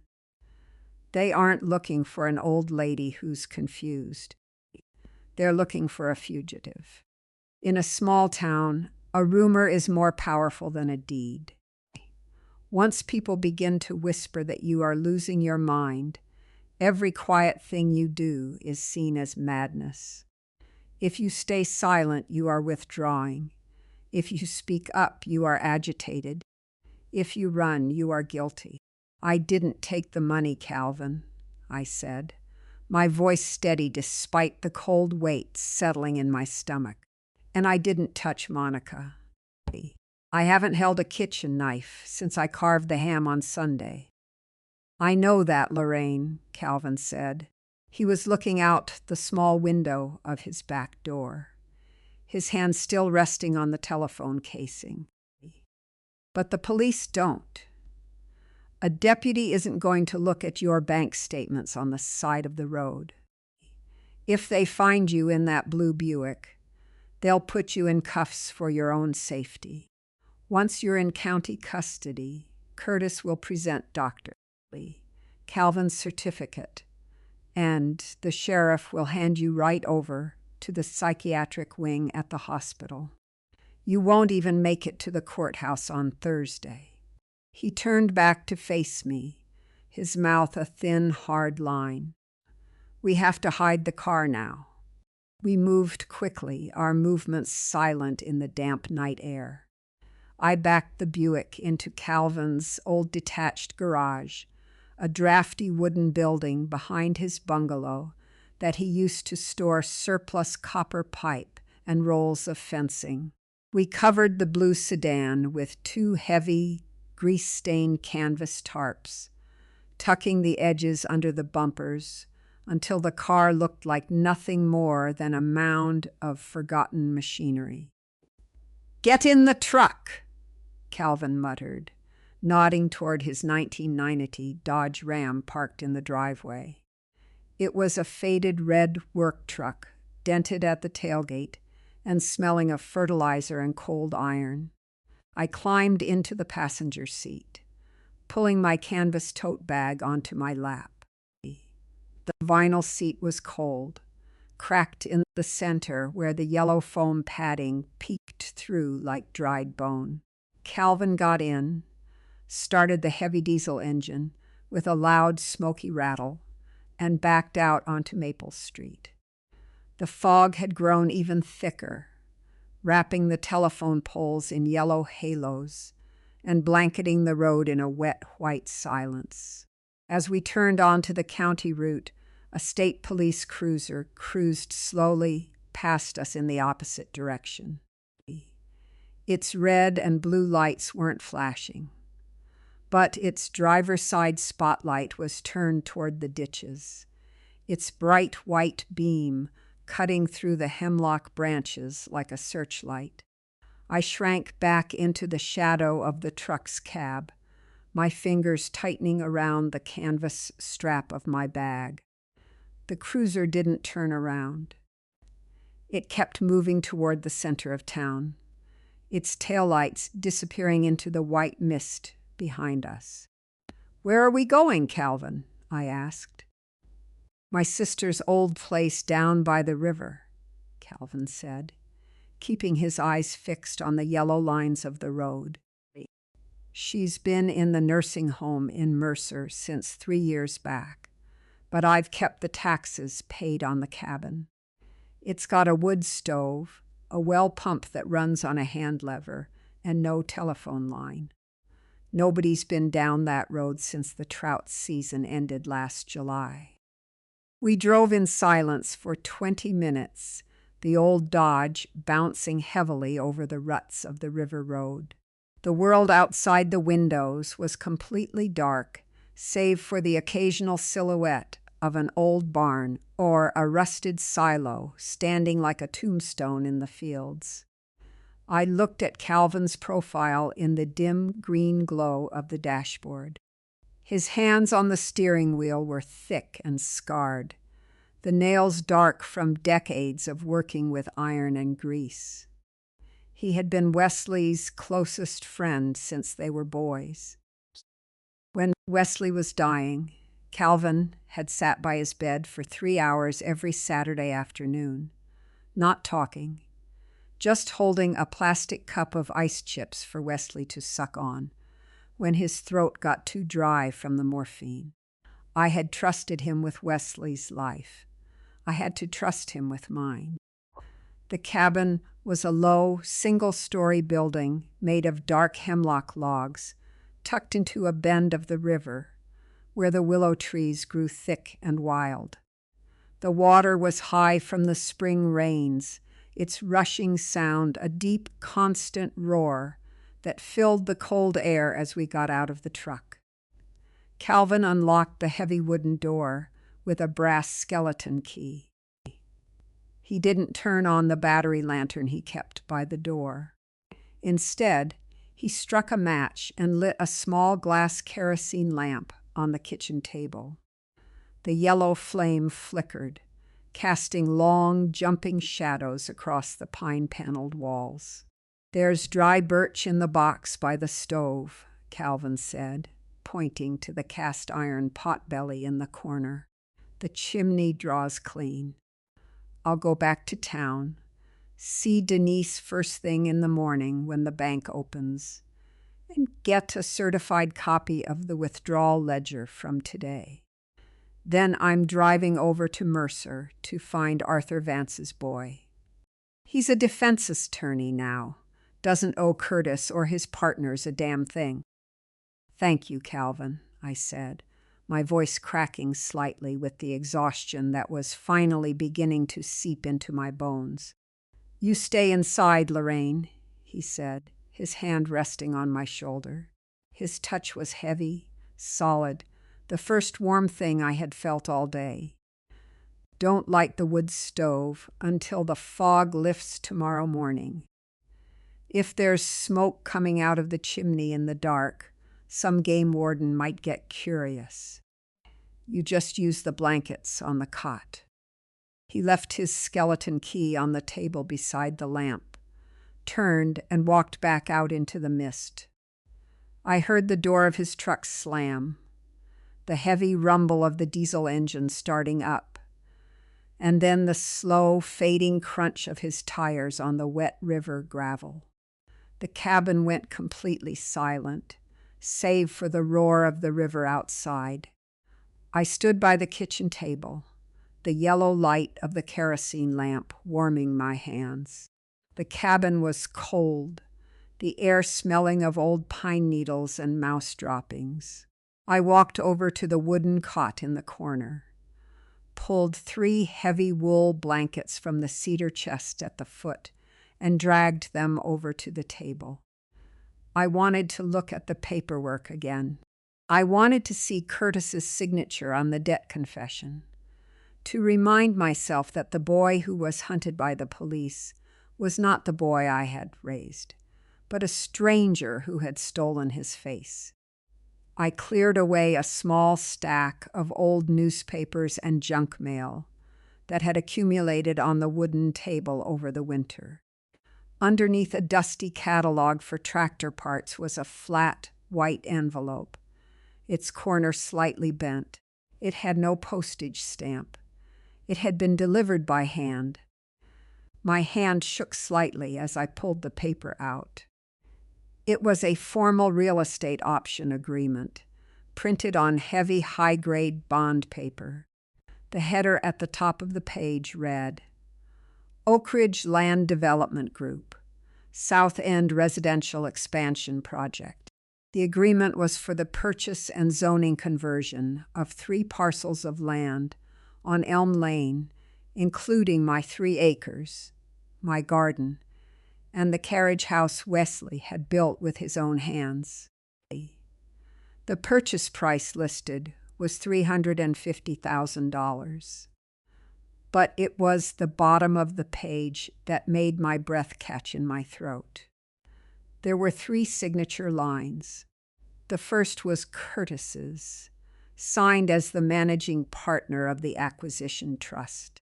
The second was Monica's, signed as the witness. The third line, the one designated for the local area landshare consultant, who had verified the property boundaries and agreed to act as the intermediary for the estate transfer. Carried a signature I had seen 1,000 times on hardware receipts and church registers. Calvin R. Miller. The agreement was dated May 12th, 2 weeks ago. The deepest betrayals do not come from your enemies. They come from the people who sat by your husband's deathbed and held his hand. They are the ones who know exactly where the armor is thin. They know what secrets you keep, what fears keep you awake at night, and exactly how much you will endure before you finally break.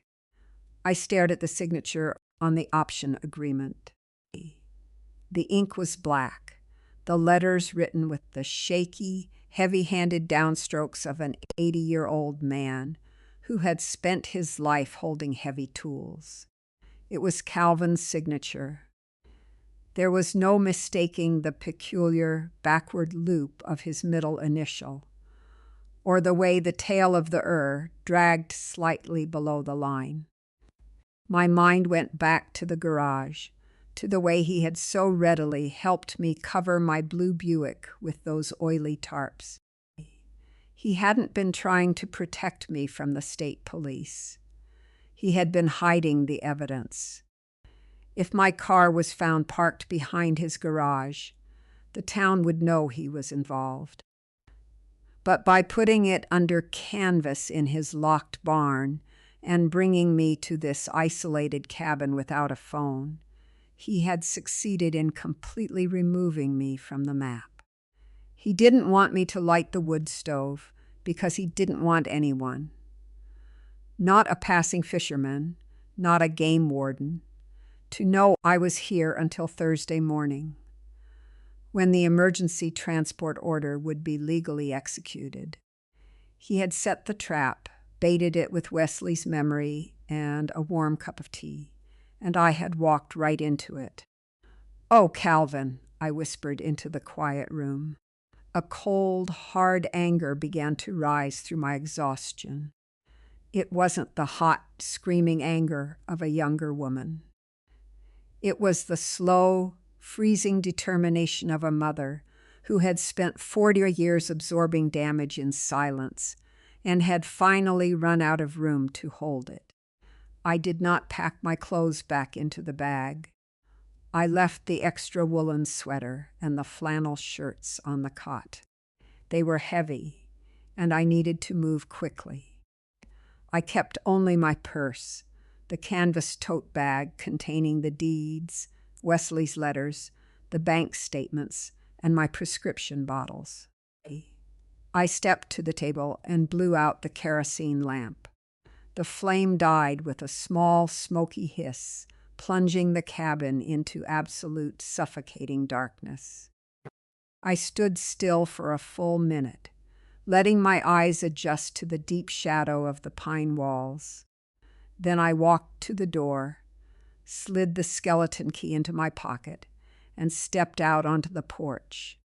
The air was freezing, the mist carrying the sharp, muddy scent of the swollen river. The constant, rhythmic roar of the water was louder out here, a deep, mechanical growl that seemed to vibrate through the soles of my shoes. I knew the geography of this county. If I followed the river path east for 3 miles, I would reach the old miner's footbridge. It was an iron suspension bridge built in the 1920s for the steelworkers who lived on the Pennsylvania side of the river. It was narrow, rusted, and closed to vehicular traffic, but it was still solid enough for a person on foot. Once I crossed that bridge, I would be in Liberty, Pennsylvania, outside the jurisdiction of our county sheriff and the emergency warrant.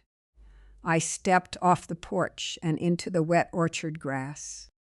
My knees ached with every step, a sharp, burning pain that made my breath come in short, ragged gasps. I didn't have a flashlight, but I didn't need one. The river path was flanked by high limestone cliffs on one side, and then the rush of the water on the other. I kept my hand brushed against the cold, damp stone of the cliffs, letting the rock guide me through the dark.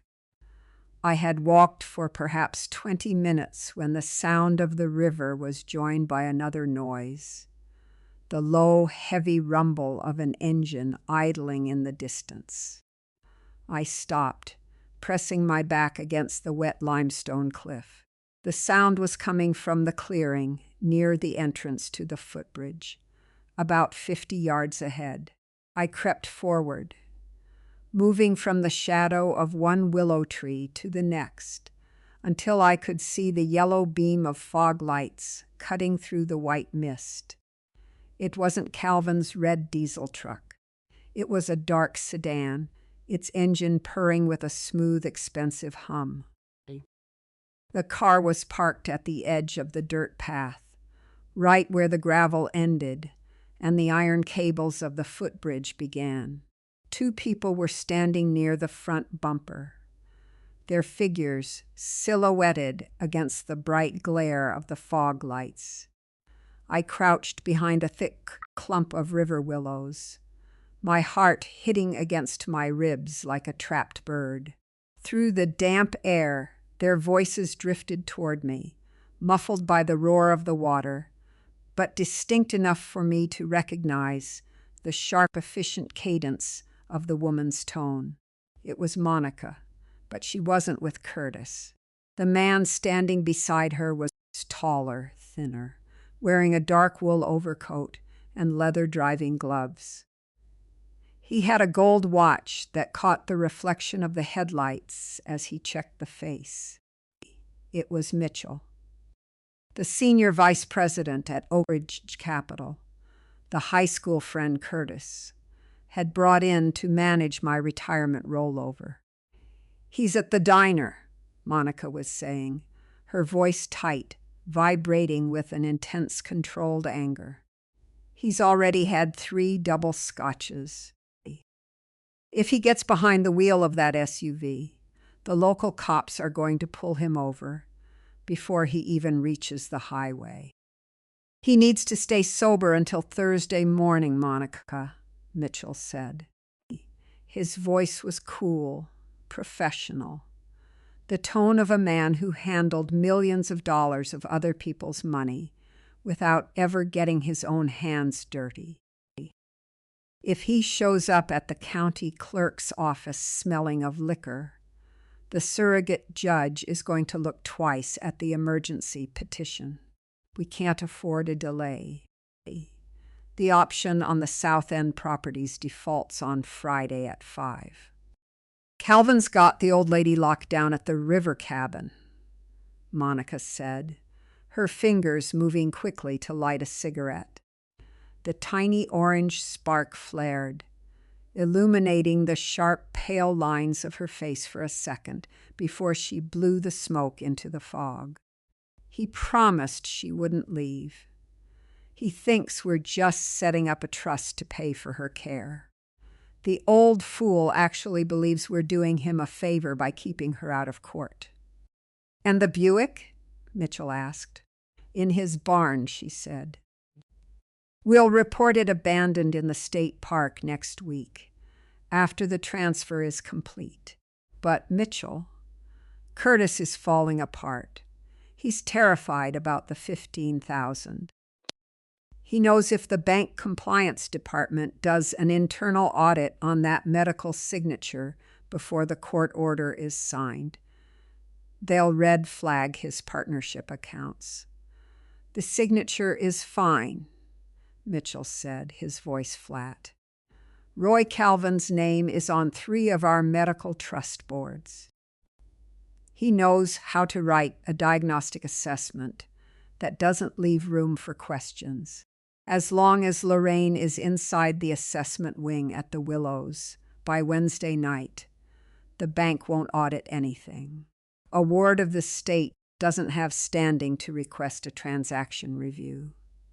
He took a step toward the iron footbridge, looking across the dark water toward the Pennsylvania side. Just make sure Calvin keeps her quiet, Mitchell said. If she gets across the river to Warrens County, we lose the venue.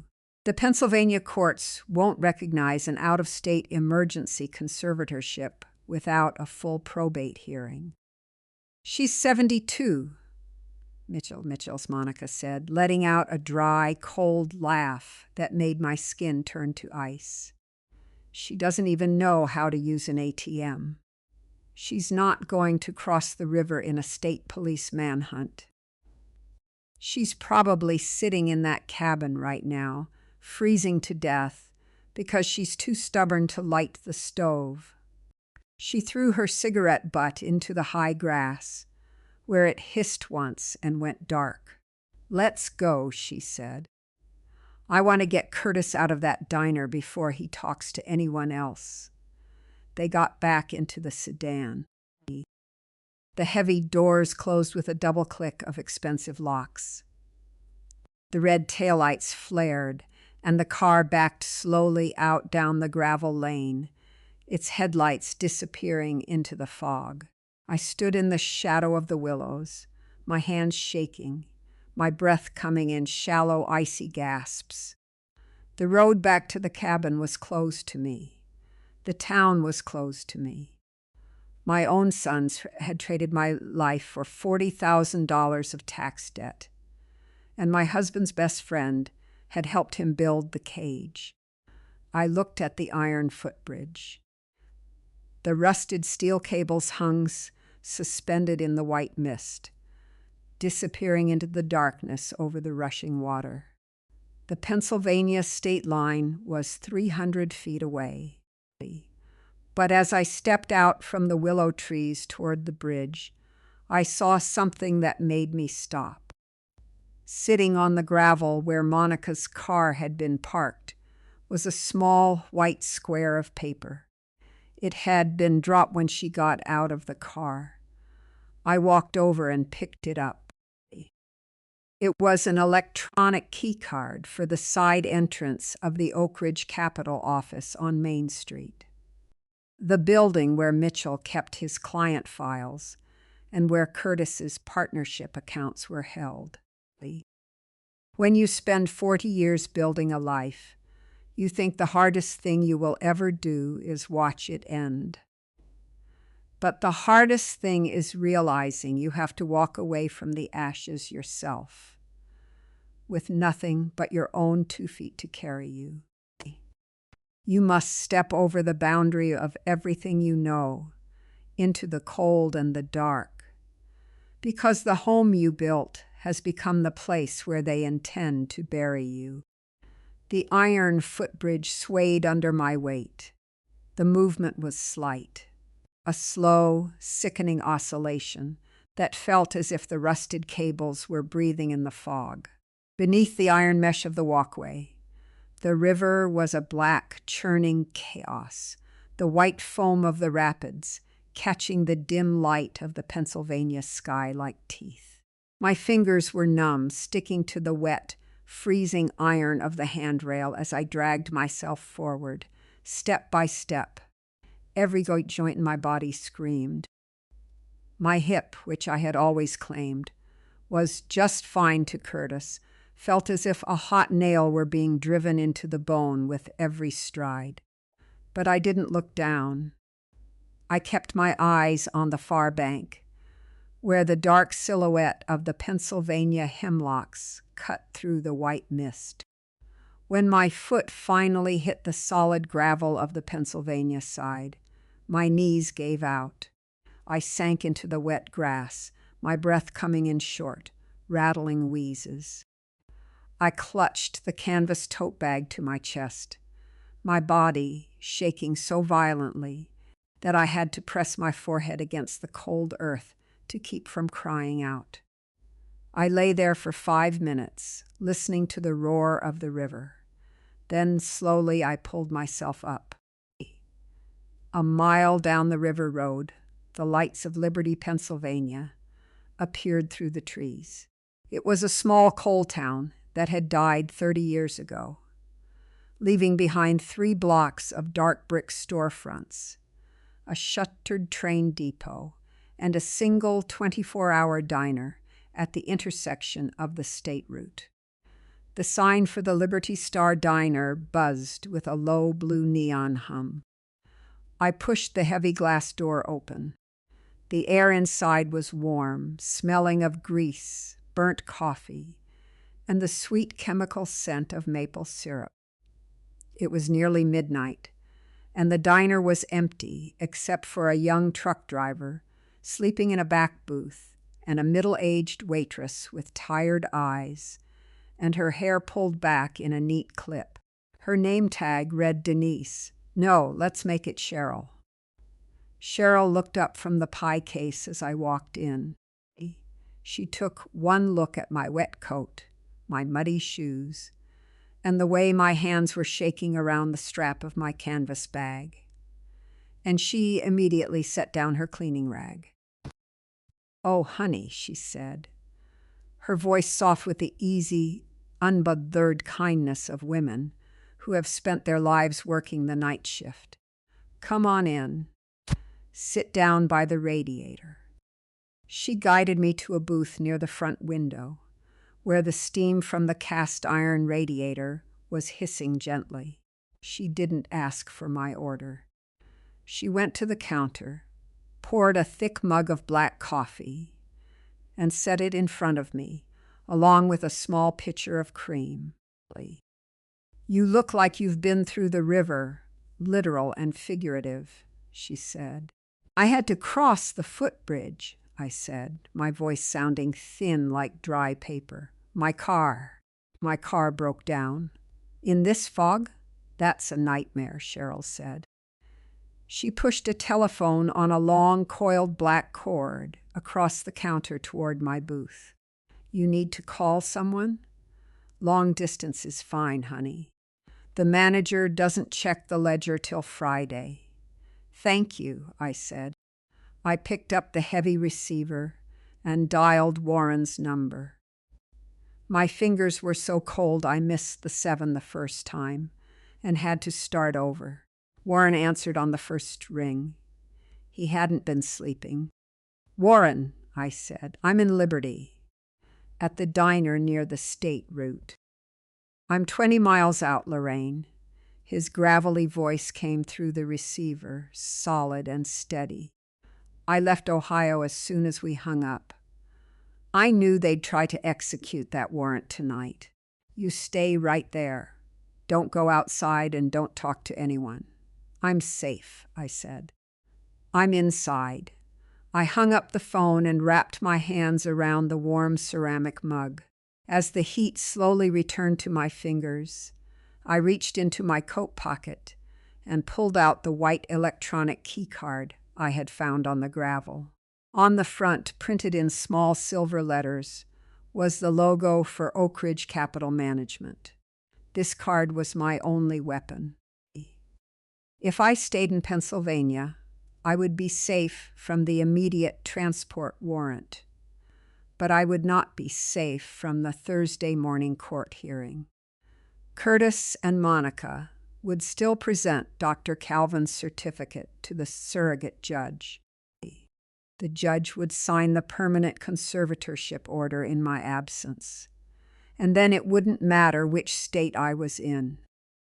The legal authority over my house, my bank accounts, and my life would belong to my son. To stop the machine, I had to prove the fraud, and the proof wasn't here in Pennsylvania. It was back on Main Street, inside Mitchell's private office. An hour later, a pair of headlights cut through the fog outside the diner window. It was a heavy gray farm truck, its grill coated in dried mud, its engine running with a slow, powerful rumble. The driver's side door opened, and Warren Vance stepped out. He was 75, with the same broad shoulders as Wesley, but his hair was completely white, and he walked with the slow, deliberate stride of a man who had spent his life managing teenagers and cold winters. He walked into the diner, his eyes instantly finding me in the corner booth. He nodded to Cheryl, then slid into the seat opposite me. "You look like Wes," he said softly, his gray eyes scanning my face. When he was tired, he had that same set to his jaw. "I'm tired, Warren," I said.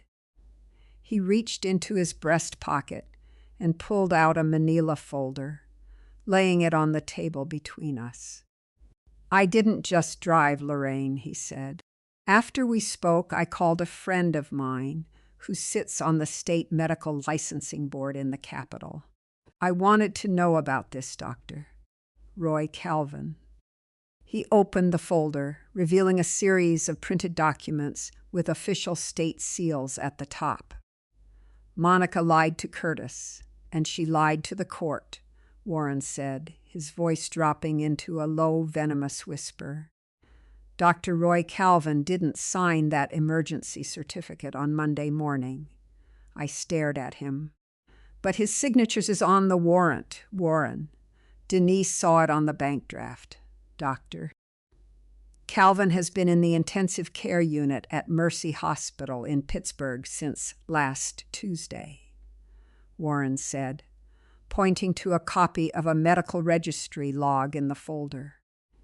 "He suffered a massive stroke during a surgical procedure. He's on a ventilator. He can't feed himself, let alone sign a legal medical assessment for a conservatorship."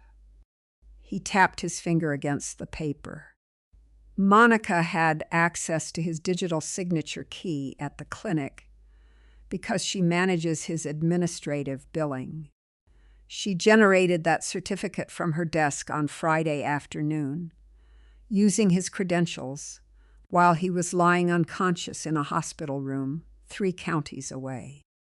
He looked at me, his eyes hard as flint. "It's forgery, Lorraine. It's federal wire fraud.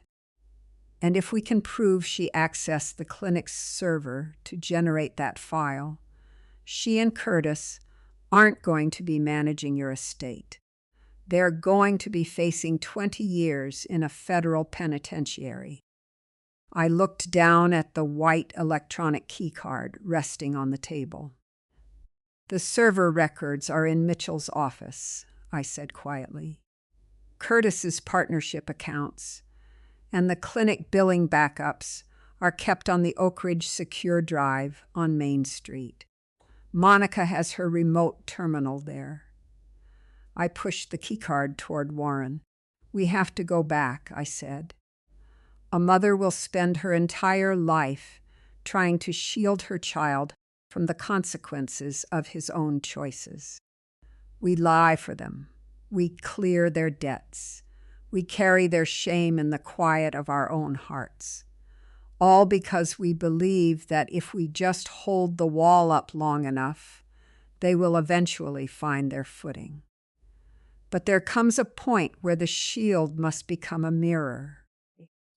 If you do not force them to see what they have become, they will destroy you simply to avoid looking at themselves. Lorraine, Warren said, his voice low and heavy. If the state police catch you back in this county, they won't ask to see this folder. They will arrest you on Curtis's warrant. Once you're locked in the county facility, you won't have the standing to request these files, and I won't have the legal authority to get them for you. It's too dangerous. If we wait until Thursday, Warren, I said, looking out the diner window at the gray mist. The surrogate judge signs the order. Then I am legally incompetent. My word won't mean anything to a lawyer, and my signature won't be worth the paper it's written on. We have to go tonight, while the town is asleep, and before Mitchell's office opens for the morning. Warren stared at me for a long moment. He didn't say anything, but I saw the muscles in his jaw tighten. The same stubborn resolve that Wesley used to have when a tractor was stuck in the mud and the sun was going down. He reached across the table, took Monica's electronic key card, and slid it into his shirt pocket.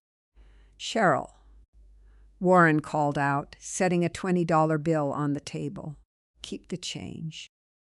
"You take care of yourself, honey," Cheryl said, nodding to me from behind the counter. She didn't ask what we were doing.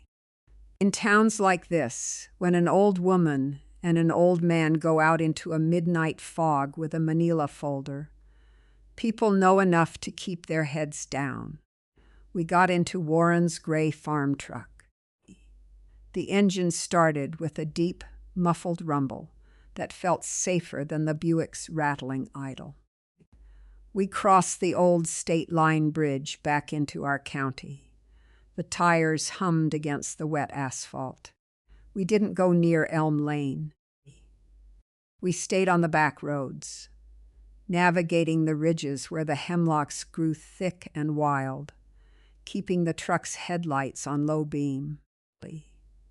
The town was completely silent as we pulled into the alley behind Main Street.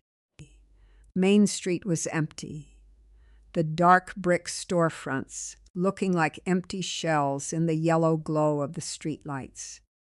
Oak Ridge Capitol was housed in a 2-story colonial-style building with white pillars and a manicured lawn that smelled of fresh mulch.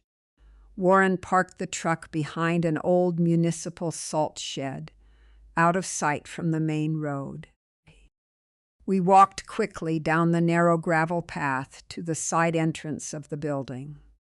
My hip was throbbing, a dull, sickening ache that made my teeth grind, but I kept my pace. My fingers clutched around the strap of my canvas bag. Warren reached into his pocket and pulled out the white key card. He pressed it against the black plastic reader beside the door. A small, high-pitched beep echoed in the quiet alley. The reader's red light turned green, and the heavy door released with a soft magnetic click. We slipped inside, closing the door quietly behind us. The interior of Oak Ridge Capitol smelled of expensive leather, ozone from the printers, and the citrus scent of commercial floor polish. It was completely dark, save for the green and blue standby lights on the copiers and the exit signs glowing red at the ends of the hallway. We followed the carpeted corridor to the back of the building, where Mitchell's corner office sat behind a wall of frosted glass. Warren used his penlight, casting a narrow yellow beam onto the brass nameplate, Mitchell S. Vance, Senior Vice President. The office door was unlocked. We walked in, and Warren closed the door behind us, blocking out the light from the hallway. "The server terminal is behind his desk," I whispered. Monica kept her remote terminal on a small cherrywood credenza near the window. When I pressed the spacebar on her keyboard, the monitor flared to life, casting a bright blue glow across her neat, organized desk. She hadn't logged out. Monica was a woman who believed her own efficiency made her untouchable. She had left her administrative profile open, her saved credentials active on the clinic billing interface. My fingers were cold as I clicked through the folders.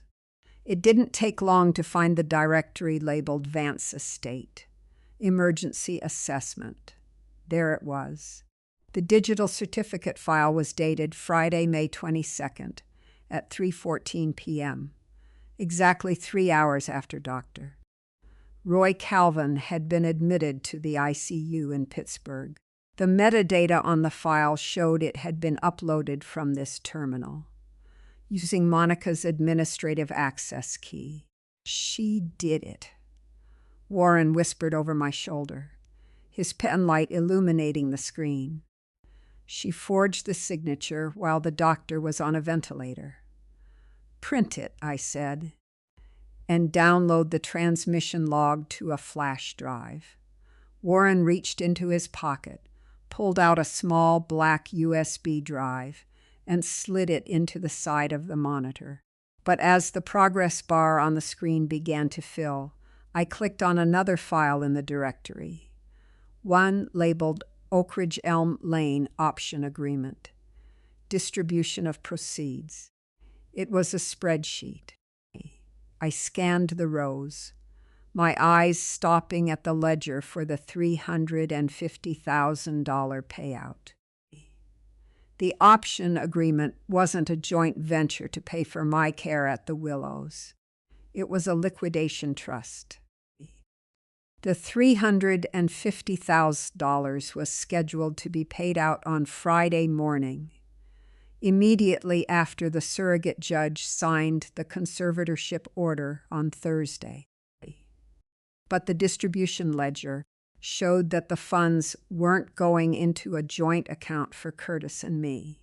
50%, $175,000, was scheduled to be wired directly to Monica's personal account at a bank in the Cayman Islands. The other 50% was going to Mitchell's private consulting firm. Curtis's name was listed on the document, but his payout share was marked as 0. Beneath his name was a separate clause. All outstanding state tax liabilities and legal fees incurred during the estate acquisition shall be the sole responsibility of Curtis Vance, to be settled using his personal partnership shares. Monica wasn't just stealing my house. She was double-crossing my son. She was leaving him with $40,000 of debt, a forged medical certificate, and the criminal liability for the fraud, while she and Mitchell took the money and left. "My God," Warren whispered, "she's going to ruin him." "He let her," I said, my voice dry, empty of any pity. He was so busy trying to take what was mine that he didn't see her taking what was his. Before Warren could pull the flash drive from the computer, the heavy outer door of the building clicked. Footsteps echoed in the carpeted hallway outside. The sharp, fast click of high heels, accompanied by the heavier, slower stride of a man's boots. "I'm telling you, Mitchell, I checked my purse 3 times. Monica's voice drifted through the frosted glass, sharp and panicked. "I must have dropped the key card near the bridge when we were checking the water level. If someone finds it—" "Quiet, Monica," Mitchell's voice answered, low and tense. "The cleaning crew doesn't come in until 6. We'll delete the terminal logs from my desk and file a lost card report with the security firm before the compliance sweep. Just get your laptop and let's go." The footsteps stopped right outside Mitchell's office door.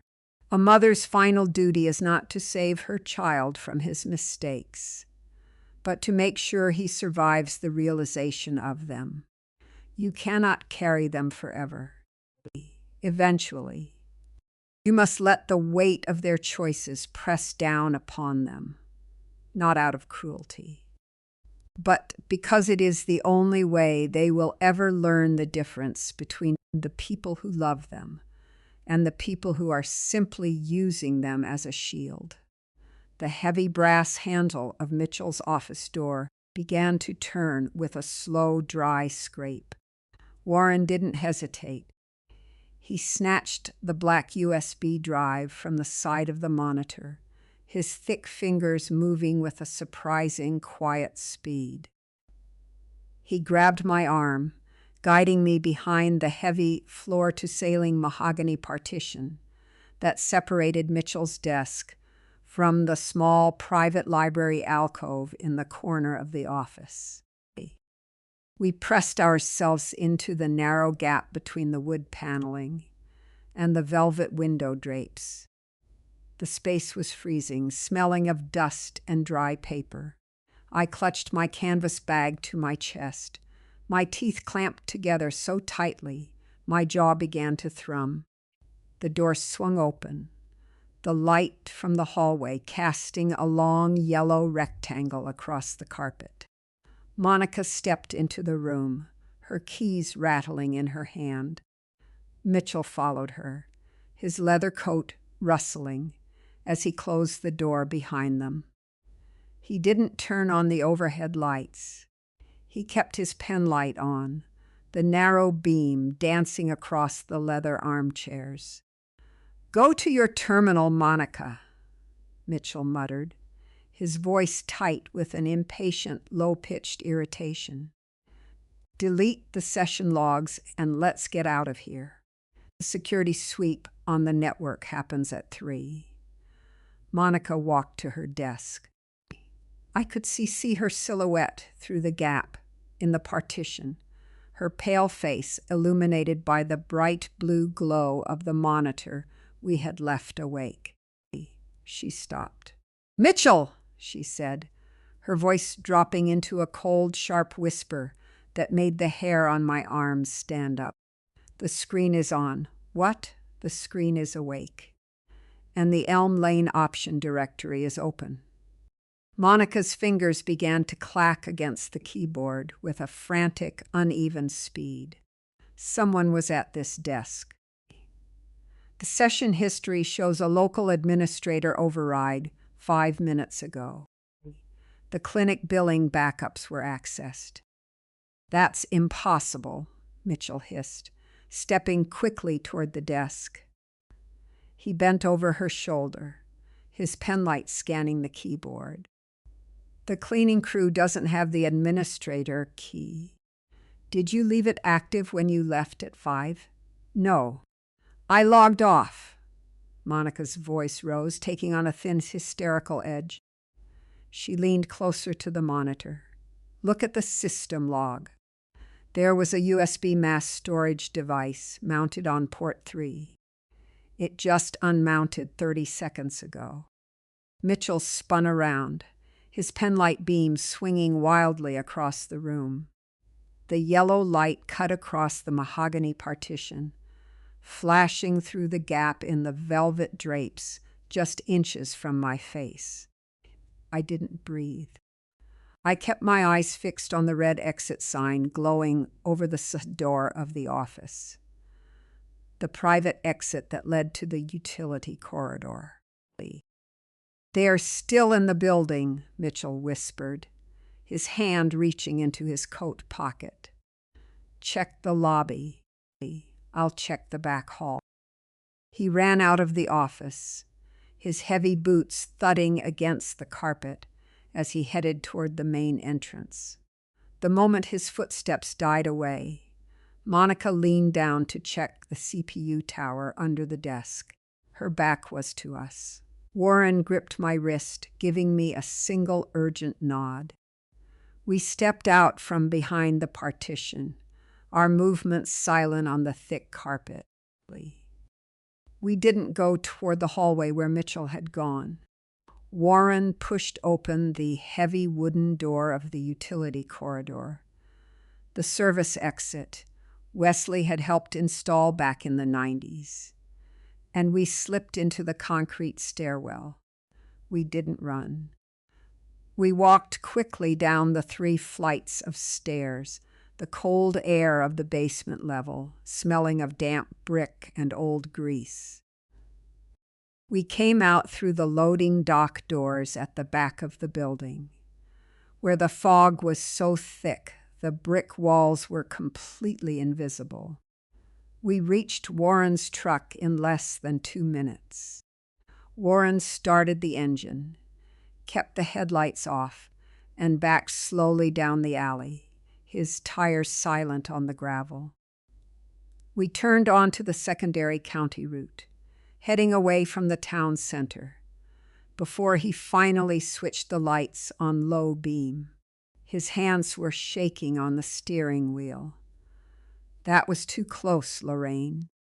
If Mitchell had looked behind that curtain—" "We have the files, Warren," I said, holding the black USB drive tightly in my palm. "We have the proof." "What do we do now?" Warren asked, looking at me through the dim light of the dashboard. "We can drive straight to the state police barracks in Mercer. They have an overnight investigator. We show them the forgery. We show them Dr. Calvin's hospital records, and they'll throw the warrant out by morning." "No," I said. "If the state police arrest Monica for forgery, Curtis goes down with her. He signed the county clerk's title request under the same power of attorney. He's my son, Warren. I won't save him from his debts, but I won't let Monica destroy him completely. I need to show him what he's signed." I reached into my bag, pulled out my cellular phone, and looked at the screen. It was 2:45 a.m. I dialed Curtis's personal number. It rang 6 times, each tone sounding like a small, flat bell in the quiet of the truck cab. I was about to hang up when the line clicked open. "Hello?" Curtis's voice was thick, slurred with sleep and the heavy scotch Monica had mentioned. "Mom, is that you? Where are you?" "The police. They came to the house. They said you went crazy, Mom. They said you threatened Monica." "I'm safe, Curtis," I said, my voice very calm, very quiet. "I'm with your Uncle Warren." There was a long, heavy silence on the other end. I could hear him breathing, a dry, raspy sound. "Warren, what are you doing with Warren?" "Mom, you need to come back. Curtis is trying to help you. We can go to the clinic in the morning. They have a bed reserved for you. It's for your own safety." "Curtis," I said, "Monica is not at home." "What?" "No, she's in the spare room. She had a headache." "She's at Mitchell's office, Curtis," I said. "And I have the Cayman Islands ledger from her terminal." Another silence, longer this time. I could hear him sitting up, the rustle of the bed sheets, the sharp intake of his breath. What ledger?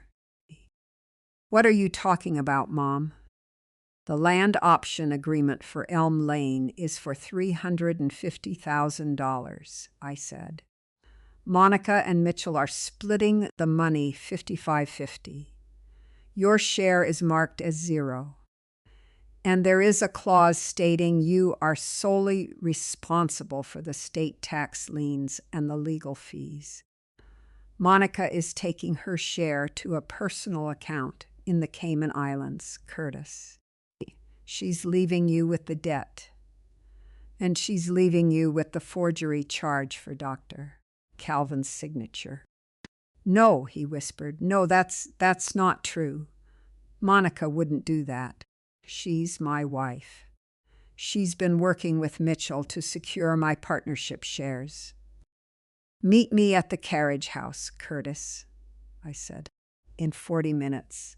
I'll show you the papers. But don't call Monica.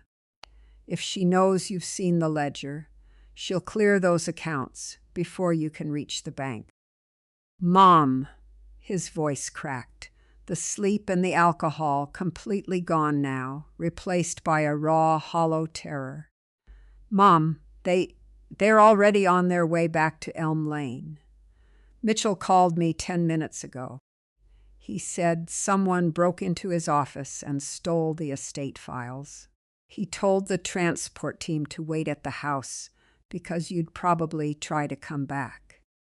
Then we'll meet them there, I said. A mother's house is a repository of ghosts.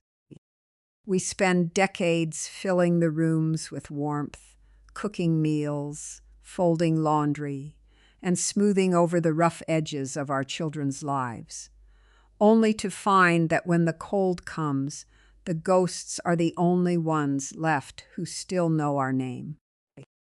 They are the silent witnesses to every sacrifice we made, waiting in the corners of the rooms we are no longer allowed to inhabit.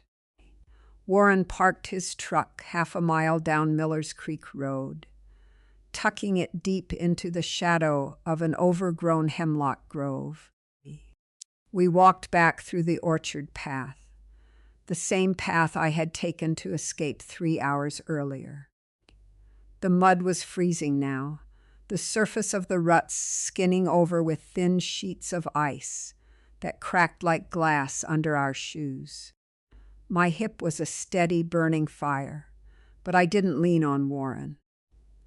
I kept my eyes on the dark shape of the carriage house ahead. The old barn was silent, its dark hemlock siding looking almost black in the thick gray fog. We slipped inside through the small back door Wesley had built for the tractor. Inside the air was still, smelling of old pine shavings, rusted iron, and the dry, sweet scent of the hay we hadn't harvested in 10 years. Warren didn't turn on his penlight. We sat in the dark, waiting on 2 wooden crates near Wesley's workbench. At 3:30 a.m., the latch on the side door rattled. A silhouette appeared in the doorway, framed by the gray mist of the yard. It was Curtis. He was walking with a heavy, uneven stride, his coat unzipped, his collar turned up against the cold. He stepped into the carriage house, his shoes crunching on the dry pine shavings on the floor. "Mom," he whispered, his voice cracking with a raw, frightened cadence. "Mom, are you in here?"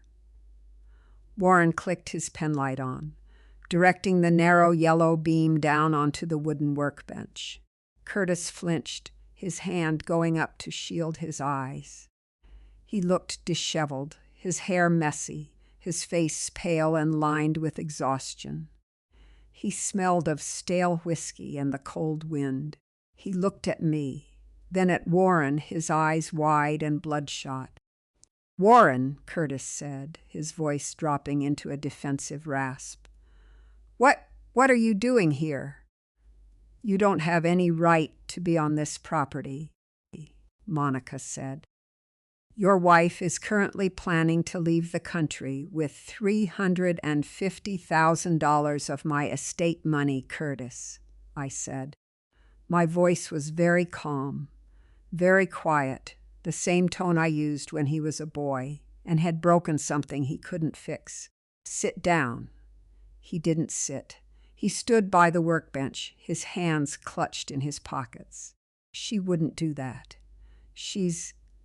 We've been trying to get the taxes sorted out. She told me Mitchell was setting up the trust.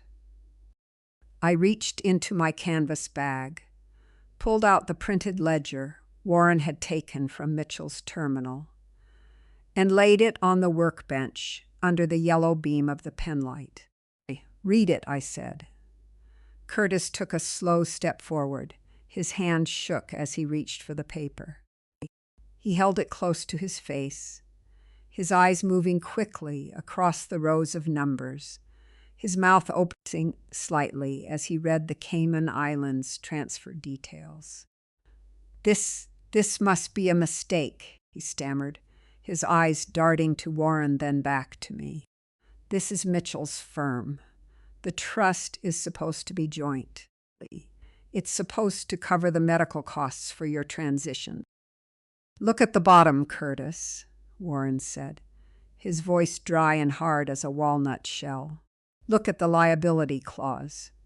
Curtis's eyes moved down the page. I watched his face. The transformation was slow, quiet, and absolutely devastating. It was the face of a man who has spent years building a wall to protect his own greed, only to realize the wall has been built on top of his own feet.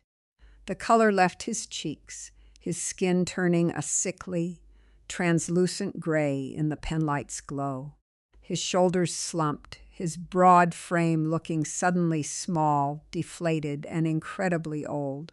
She left me the tax lien, he whispered. The state board, they're going to seize my partnership shares on Monday anyway. She knew that. She knew I didn't have the capital to fight the audit. She didn't just leave you the debt, Curtis, I said. She forged Dr. Calvin's signature on the emergency certificate. She used his digital key from her desk at the clinic. Dr. Calvin is on a ventilator in Pittsburgh. He hasn't signed a document in a week. Curtis let the paper slip from his fingers. It fluttered down into the pine shavings at his feet. I signed the county clerk's title request, he said, his voice barely a rattle in his throat. I checked the power of attorney box. She told me it was just to verify the deed. She said it was standard.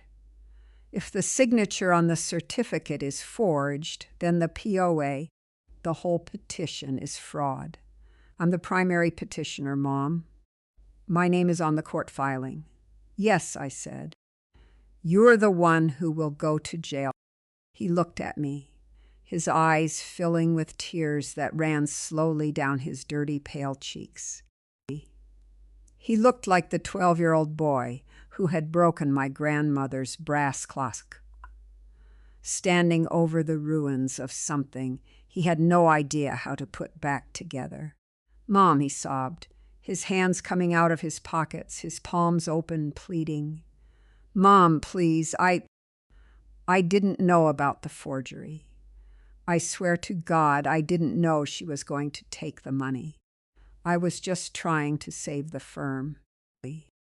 If the partners found out about the tax lien, they'd have voted me out of the trust by Friday. Before I could answer, the heavy wooden sliding doors at the front of the carriage house creaked. The doors slid back with a loud mechanical screech, the cold gray fog rolling into the barn like steam. Headlights cut through the mist. Two bright blue-white beams from Mitchell's dark sedan parked in the gravel yard. Monica stood in the opening, her leather coat zipped to her chin, her eyes narrow and completely empty of any warmth. Mitchell was beside her, his hands in his overcoat pockets, his mouth set in a tight, thin line. Behind them, standing in the shadows of the yard, were the two transport men in dark blue scrubs from the willows. "Get in the car, Curtis," Monica said. Her voice was flat, cold, carrying the quiet authority of a woman who had already cleared her desk and had nothing left to lose. "We're leaving now." Curtis didn't move. He stood by the workbench, his hand clutching the edge of the wood, until his knuckles turned white. "You lied to me," he whispered, his voice shaking with a desperate, childish anger. "You took the Cayman account. You left me the tax lien, Monica." Monica didn't even blink. She didn't look at the paper and the pine shavings. She looked at Curtis with a cold, absolute contempt that seemed to freeze the very air in the carriage house. "You're a fool, Curtis," she said quietly. "You've always been a fool. You spent 40 years letting your mother clean up your mess. And you honestly thought you could manage an estate expansion. You don't have the stomach for what it takes to survive." Mitchell took a step forward, his leather gloves creaking as he drew his hand from his pocket. He wasn't looking at Curtis. He was looking at me. "It's too late, Lorraine," Mitchell said, his voice flat and professional. "Curtis has already filed the electronic transfer request. It was logged through his firm's portal at midnight. Even if you have the ledger, the bank's central compliance office won't reverse a transaction based on a family dispute. And if you go to the state police, we'll show the fraud division the signature cards Curtis signed in Ohio 3 years ago. Your son is going to prison regardless of what happens to this house." He nodded to the two men in the blue scrubs. "Take her," Mitchell said. "The warrant is valid until Thursday morning. Once she's in the assessment wing, the court order is a formality." The two men stepped into the carriage house, their heavy boots crunching on the wood shavings as they moved toward me. A bully always relies on the quiet compliance of the people who work for them. They count on the fact that most people will simply follow an order or sign a form without looking too closely, because it is easier to be polite than to be careful. But when you show those people the handcuffs they will wear for their boss's greed, they will leave you standing alone in the cold very quickly. The two transport men in the dark blue scrubs stopped. The lead man, a tall, thick-necked fellow with a close-cropped beard and a silver watch on his wrist, looked from Warren's broad chest to the paper I was holding out. He didn't reach for it, at first his eyes darting to Mitchell, who was standing in the doorway of the carriage house, his hands clutched tightly in his overcoat pockets. "Take her," Mitchell repeated, his voice rising just a fraction, the cool, professional veneer beginning to show a thin, sharp crack. "The transport warrant has been logged with the surrogate court. You have the legal authority to secure the ward." "I am not a ward, young man," I said to the lead transport driver. My voice was very steady, carrying the quiet, dry authority of an old school teacher. "And if you touch me, you are executing a transport order based on a forged medical certificate. Look at the name of the admitting physician on your clipboard." The driver looked down at his yellow carbon sheet. Dr. Roy G. Calvin. Calvin has been on a ventilator in the intensive care unit at Mercy Hospital in Pittsburgh since last Tuesday, I said, holding out the printed registry log Warren had given me. "He did not sign that certificate on Monday morning. Monica Vance generated his digital signature from her desk at the clinic, using his administrative credentials. If you take me from this property, you are participating in a kidnapping under a forged medical warrant. The county sheriff will not protect you from a federal wire fraud investigation. The driver took the paper from my hand. He held his flashlight over it, his eyes scanning the official state ICO log, then moving down to the date of admission. He didn't say a word. He folded the paper, slid it into his pocket, and turned his back on Monica and Mitchell. "Hey," Monica yelled, her voice high and sharp as a broken glass pane. "Where do you think you're going? You have a contract with our legal representative. We've already paid the entry assessment fee." "We're private contractors, ma'am," the lead driver said, his voice completely flat as he stepped out of the carriage house. "We don't execute contested warrants. If you have a dispute with the state medical board, you'll have to settle it with the county surrogate. We're out." The two men walked back to their white van, their headlights cutting through the fog as they backed slowly out of the driveway, leaving the carriage house in a wet, dark silence. Monica spun around to face Mitchell. Her face was twisted in a cold, frantic rage, her knuckles white against her handbag. "Mitchell, do something. Call the sheriff's dispatch. Tell them the old lady has gone combative." "Shut up, Monica," Mitchell said. He took a slow step into the carriage house, his eyes fixed on me. The cool, arrogant confidence had completely disappeared from his face, replaced by a hard, calculating suspicion. "The bank transfer," Mitchell said, his voice dropping into a low, dry whisper. "You said you stopped it. Revoked the power of attorney at Farmers and Merchants at 2:30 yesterday afternoon," I said. "The certificate will roll over into my name alone. The $15,000 Curtis took this morning is the only money you will get from my accounts, Mitchell. And the compliance department will be reviewing that transaction before the bank opens on Wednesday morning." Mitchell turned his head slowly to look at Monica. The silence between them was absolute, the sudden violent fracture of a partnership built on nothing but greed and mutual convenience.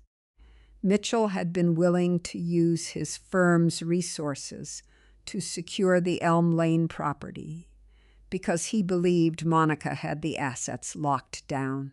Now he realized she had brought him nothing but a forged medical certificate, a revoked power of attorney, and a paper trail that led directly to a federal investigator's desk.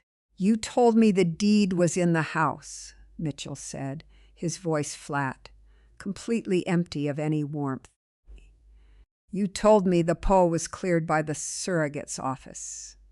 "It was," Monica stammered, her eyes darting between her husband and her partner. "Mitchell, the court order." "The court order is dead," Mitchell said. He reached into his pocket, pulled out his car keys, and walked out of the carriage house. He didn't look at Monica as he got into his dark sedan. The heavy doors closed with a solid, expensive thud.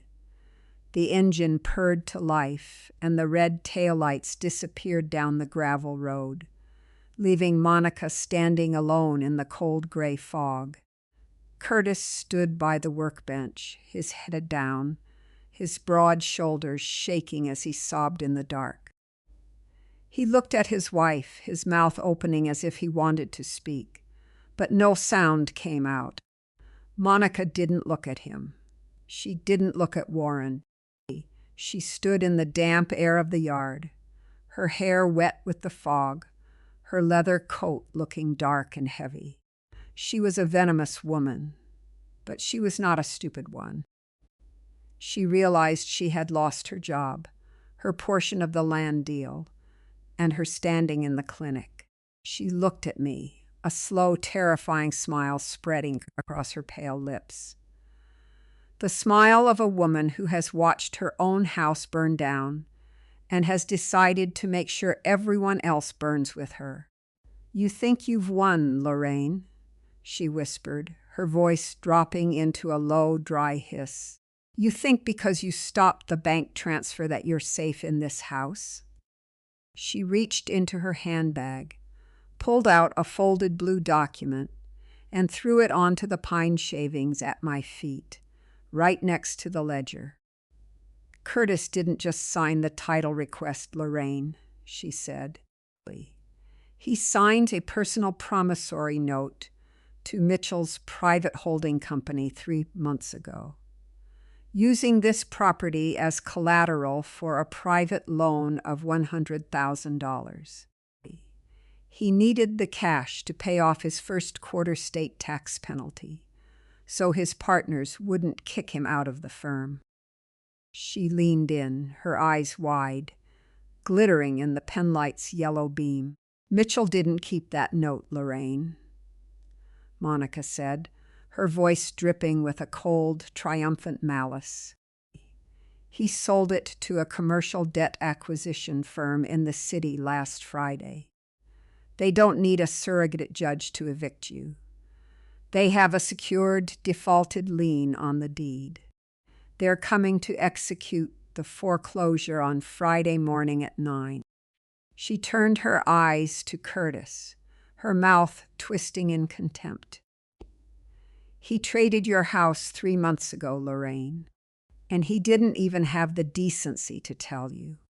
The hardest part of loving a child who has lost his way is realizing that his hands are no longer clean. You can wash their clothes. You can clean their rooms. You can spend decades smoothing over the rough edges of their character. But you cannot wash the greed from their fingers when they have spent years reaching into your pockets. You are left standing in the ruins of your own love, holding the receipts for everything they stole." "Curtis," I said, my voice barely a whisper in the cold dampness of the carriage house. "Is it true?" He didn't look at me. He had collapsed against the workbench, his knees buckled, his hands covering his face as he wept. The sound of his crying was wet, hollow, and pathetic, the sound of a boy who had finally run out of lies and had nothing left to hide behind. I had to, Mom," he sobbed, his voice muffled by his sleeves. "The state tax board, they were going to freeze the firm's operating account. The partners would have found out about the 2021 debt. Mitchell said it was just a bridge loan. He said once the land option cleared on Friday, the $350,000 would cover the note and leave us with a cushion. I thought I was saving the house. I thought I was saving all of us. You mortgaged my home to save yourself from your own fraud, Curtis," I said. "You used your father's land as collateral for a private loan from a thief." Warren walked over to where the blue document lay in the pine shavings. He picked it up, his thick fingers brushing the wood dust off the cover page. His face was dark, the muscles in his jaw working in a slow, hard rhythm as he read the terms of the promissory note. "He signed it as the sole executor of the Vance estate," Warren said, his voice dropping into a low, dry gravel. He looked at Curtis with a cold, absolute disgust that Wesley would have recognized. "He didn't even have the legal title, Lorraine. He used the certified title copy he got from the county clerk under that forged power of attorney 3 months ago." Monica stood in the doorway of the carriage house, her leather coat looking slick and black in the damp gray fog. She watched Curtis weep with a quiet, triumphant satisfaction. Her mouth twisted in a pale, venomous smile. "Enjoy the weekend, Lorraine," she whispered, her voice carrying a cold, dead malice that seemed to freeze the very mist in the yard. "Because on Friday morning at 9, the bank's moving truck is going to be parked in your garden. And Curtis is going to be sitting in a county holding cell, waiting for his arraignment."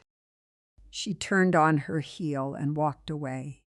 Her high heels clicked with a sharp, fast rhythm on the gravel road, the sound slowly fading into the thick white silence of the fog until she was completely gone. "You're no son of Wesley's," Warren said to Curtis, his voice flat and empty of any pity. "Wesley spent 30 years sweating on this ridge to pay for this dirt. He would have slept in his truck before he let a debt acquisition firm touch a single shingle of this roof." Curtis didn't answer. He stayed on his knees in the pine shavings, his body shaking with a desperate childish grief. "Warren," I said, my hand reaching out to touch his arm. "Let's go inside." We walked back to the kitchen.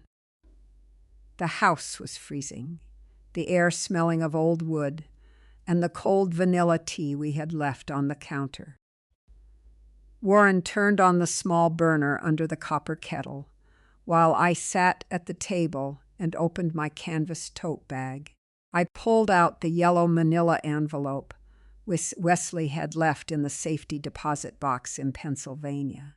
"Monica is right about one thing, Warren," I said, my fingers tracing the faded ink of Wesley's handwriting on the cover.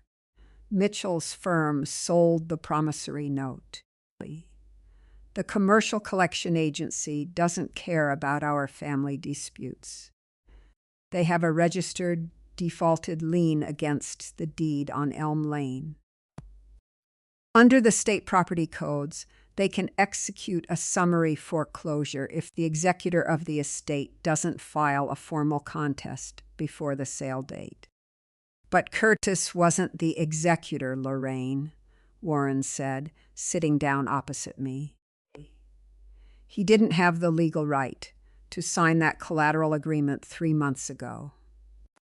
The county records show him as the primary representative because of the 2022 durable power of attorney," I said.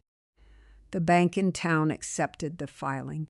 To invalidate the promissory note, we have to prove the power of attorney was revoked before the collateral agreement was executed, or we have to show the court that the title itself was protected." I pulled the second document out of Wesley's envelope. It was a thick, legal-size parchment with a red notary seal in the corner, dated October 14th, 2015, the year before Wesley was diagnosed with cancer. "What's that?" Warren asked.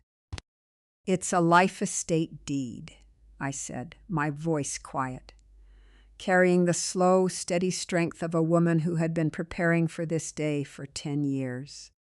"Wesley and I went to a lawyer in Mercer after Curtis's first business failure in the city. We signed this deed. It transfers the fee simple ownership of Elm Lane to me for my lifetime, with a restricted remainder interest to Curtis only after my death. Under the state property statutes, any mortgage, lien, or collateral agreement signed by Curtis is completely void during my lifetime, regardless of any power of attorney." Warren's eyes widened. He reached for the document, his fingers tracing the red notary seal. "Is it recorded, Lorraine?" "Wesley recorded it in the county registry in 2015, I said. "But he didn't record it under the estate name. He recorded it under the historical parcel number, the one from the original 1924 land share. Mitchell's title search didn't find it because they only searched the modern parcel index under Wesley's name. I looked at the kitchen clock. It was 4:15 a.m. on Wednesday. To stop the foreclosure on Friday morning, I said, we have to file an emergency injunction at the county courthouse. We have to present this life estate deed to the surrogate judge. The surrogate judge is the same one who's hearing Curtis's emergency conservatorship petition on Thursday morning, Warren said, his eyes rising with a sudden, sharp clarity. Lorraine. Both hearings are on the same docket, the conservatorship and the injunction. If we present this deed to the judge on Thursday, he'll throw the conservatorship out and invalidate the promissory note in the same breath. Yes, I said. But as I spoke, the kitchen window rattled. The wind had picked up, blowing the fog against the glass in wet, heavy sheets. Through the dark, I heard the sound of an engine starting up in the yard. The high-pitched metallic roar of Wesley's old tractor that Curtis had been trying to fix. I stood up and looked out the window. The tractor's yellow headlights flared through the mist, illuminating the overgrown weeds of the garden. Curtis was in the seat, his face pale, his eyes wide and vacant as he shifted the heavy machine into gear. He wasn't driving toward the road. He was driving toward the carriage house wall. I didn't run. My hip wouldn't let me, and besides, there is a point in a woman's life where she simply refuses to hurry for another emergency. I walked out into the freezing wet grass of the garden, the yellow headlights of the tractor blinding me, cutting through the gray mist like twin lances of fire. Warren yelled from the porch, his voice lost in the metallic roar of the old diesel engine. I kept walking until I was standing directly in the tractor's path, 30 feet from the carriage house wall. Curtis saw me. Through the cracked glass of the windshield, his eyes went wide, the panic in his face illuminated by the dashboard lights. He slammed his feet onto the double brake pedals. The heavy rear tires locked, sliding through the wet mud and tearing deep black ruts into the grass Wesley had planted. The heavy iron bumper stopped 3 feet from my apron. The machine vibrated, the engine hot, smelling of burning oil and rusted zinc. Curtis didn't get down. He let go of the steering wheel, collapsed forward, and pressed his forehead against the cold iron column. He let out a dry, rattling sob that was swallowed by the roar of the exhaust. I walked to the side of the tractor, climbed the rusted iron step, and reached across his shaking shoulders. My fingers closed around the key. I turned it to the left. The engine gasped once, shuddered, and died. The silence that followed was absolute, returning to the ridge like a heavy, wet blanket. The only sound was the drip of the fog from the maple leaves onto the metal hood. "Inside, Curtis," I said softly. "The tea is getting cold." He got down, his movements slow and clumsy, like an old man's. He followed me into the kitchen, his head bowed, his hands clutched in his pockets. He sat in the chair where Monica had sat, but he didn't look at the blue document on the table. He stared at his dirty shoes, his shoulders slumped, his chest rising and falling in shallow, exhausted breaths. The law is a cold, mechanical thing, but when you know where the gears are, it moves with a terrible precision. Thursday morning was bright and freezing. The sun finally breaking through the 3-day fog, turning the frost on the hemlock needles into millions of tiny glittering needles. The county courthouse in Mercer smelled of wet wool, floor wax, and the dry vinegar scent of old leather-bound ledgers. The surrogate judge, a gray-haired man named Harrison, who had gone to school with Wesley's younger brother, did not even open the courtroom doors to the public. He held the hearing in his private chambers, behind a heavy oak door that blocked out the noise of the corridor. Monica sat at the long table, her posture rigid, her chin held high. She had her expensive lawyer from the city beside her, a young man with a gold pen who kept looking at his watch. She didn't look at Curtis, who sat at the opposite end of the table with Warren. She didn't look at me. Judge Harrison didn't ask for speeches. He spent 20 minutes reading the life estate deed Warren had retrieved from the Pennsylvania safe, his fingers tracing the red notary seal from 2015. Then he picked up the Mercy Hospital's ICU registry log. Mrs. Vance, the judge said, his voice flat, dry, and entirely devoid of any theatrical drama. He was looking at Monica. This court has received a certified filing from the State Medical Board indicating that Dr. Roy Calvin was physically incapable of executing the clinical assessment filed under your name on Monday morning. Monica's lawyer stood up, his gold pen clutched in his fingers. Your Honor, my client was acting under an emergency administrative directive. Your client forged a digital medical key to restrict a widow's bank accounts and seize her real estate. Judge Harrison interrupted, his voice dropping into a low, quiet growl that made the lawyer sit back down. The emergency conservatorship petition is dismissed with prejudice. The durable power of attorney filed in 2022 is hereby revoked by order of this court. He looked at the 2 deputy sheriffs standing near the door.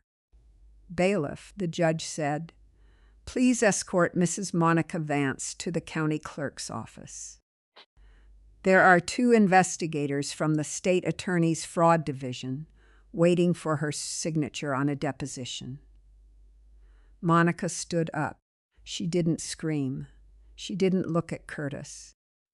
Her face was a mask of cold, white stone as the deputies stepped toward her, their leather belts creaking in the quiet room. She walked out of the chambers, her high heels clicking with that same sharp, fast rhythm on the marble floor of the corridor, until the sound was swallowed by the heavy outer doors. Mitchell was arrested at his office 3 hours later. The state police found the Cayman Islands wire transfer logs still active on his terminal. Curtis was not charged. I refused to sign the complaint regarding the title copy request, and because the life estate deed had invalidated the promissory note before the collection agency could execute the foreclosure, the debt acquisition firm withdrew their claim rather than face a commercial fraud suit from Warren's lawyers. But a quiet victory is still a cold one. Friday morning came. The fog had completely cleared from the valley, leaving the ridge sharp and green against a pale, empty blue sky. No moving trucks turned into the driveway at 9 o'clock. The garden was quiet, the black ruts Curtis's tractor had left behind slowly drying in the morning sun. Curtis spent the day packing his things into 3 cardboard boxes he had found in the basement. He didn't ask for his father's tools. He didn't ask for the certificate savings. He didn't ask for forgiveness. When he was finished, he stood on the back porch, holding his keys in his hand. He looked at me for a long moment, his gray eyes empty, shadowed by a shame that he would carry for the rest of his life. "I'm sorry, Mom," he whispered. "I know Curtis," I said. I didn't hug him. I didn't tell him it was going to be okay, because we both knew that some things, once broken, cannot be mended by a mother's hand. I watched his car drive down the gravel road, the dust rising in a small white cloud before settling back into the weeds of the lane. The house was very quiet when he was gone. I walked back into the kitchen. The well pump down in the cellar was silent. The packing washer I had bought for 85 cents, holding the pressure perfectly. The grandfather clock in the hall ticked, a slow, steady, mechanical pulse that seemed to measure the return of the room to its natural weight. I poured a single mug of black tea. I sat at the table looking out the window at the lilac bushes. They thought I was the one who needed to be saved. They thought because I was old, because I was quiet, and because I lived alone in this heavy house, that I was the one who was disappearing. But they forgot that a woman who spends 40 years holding the walls up for a family is the only one who knows how much the structure actually weighs. Now the walls were secure, the garden was quiet, and I finally had all the room in the world to be invisible.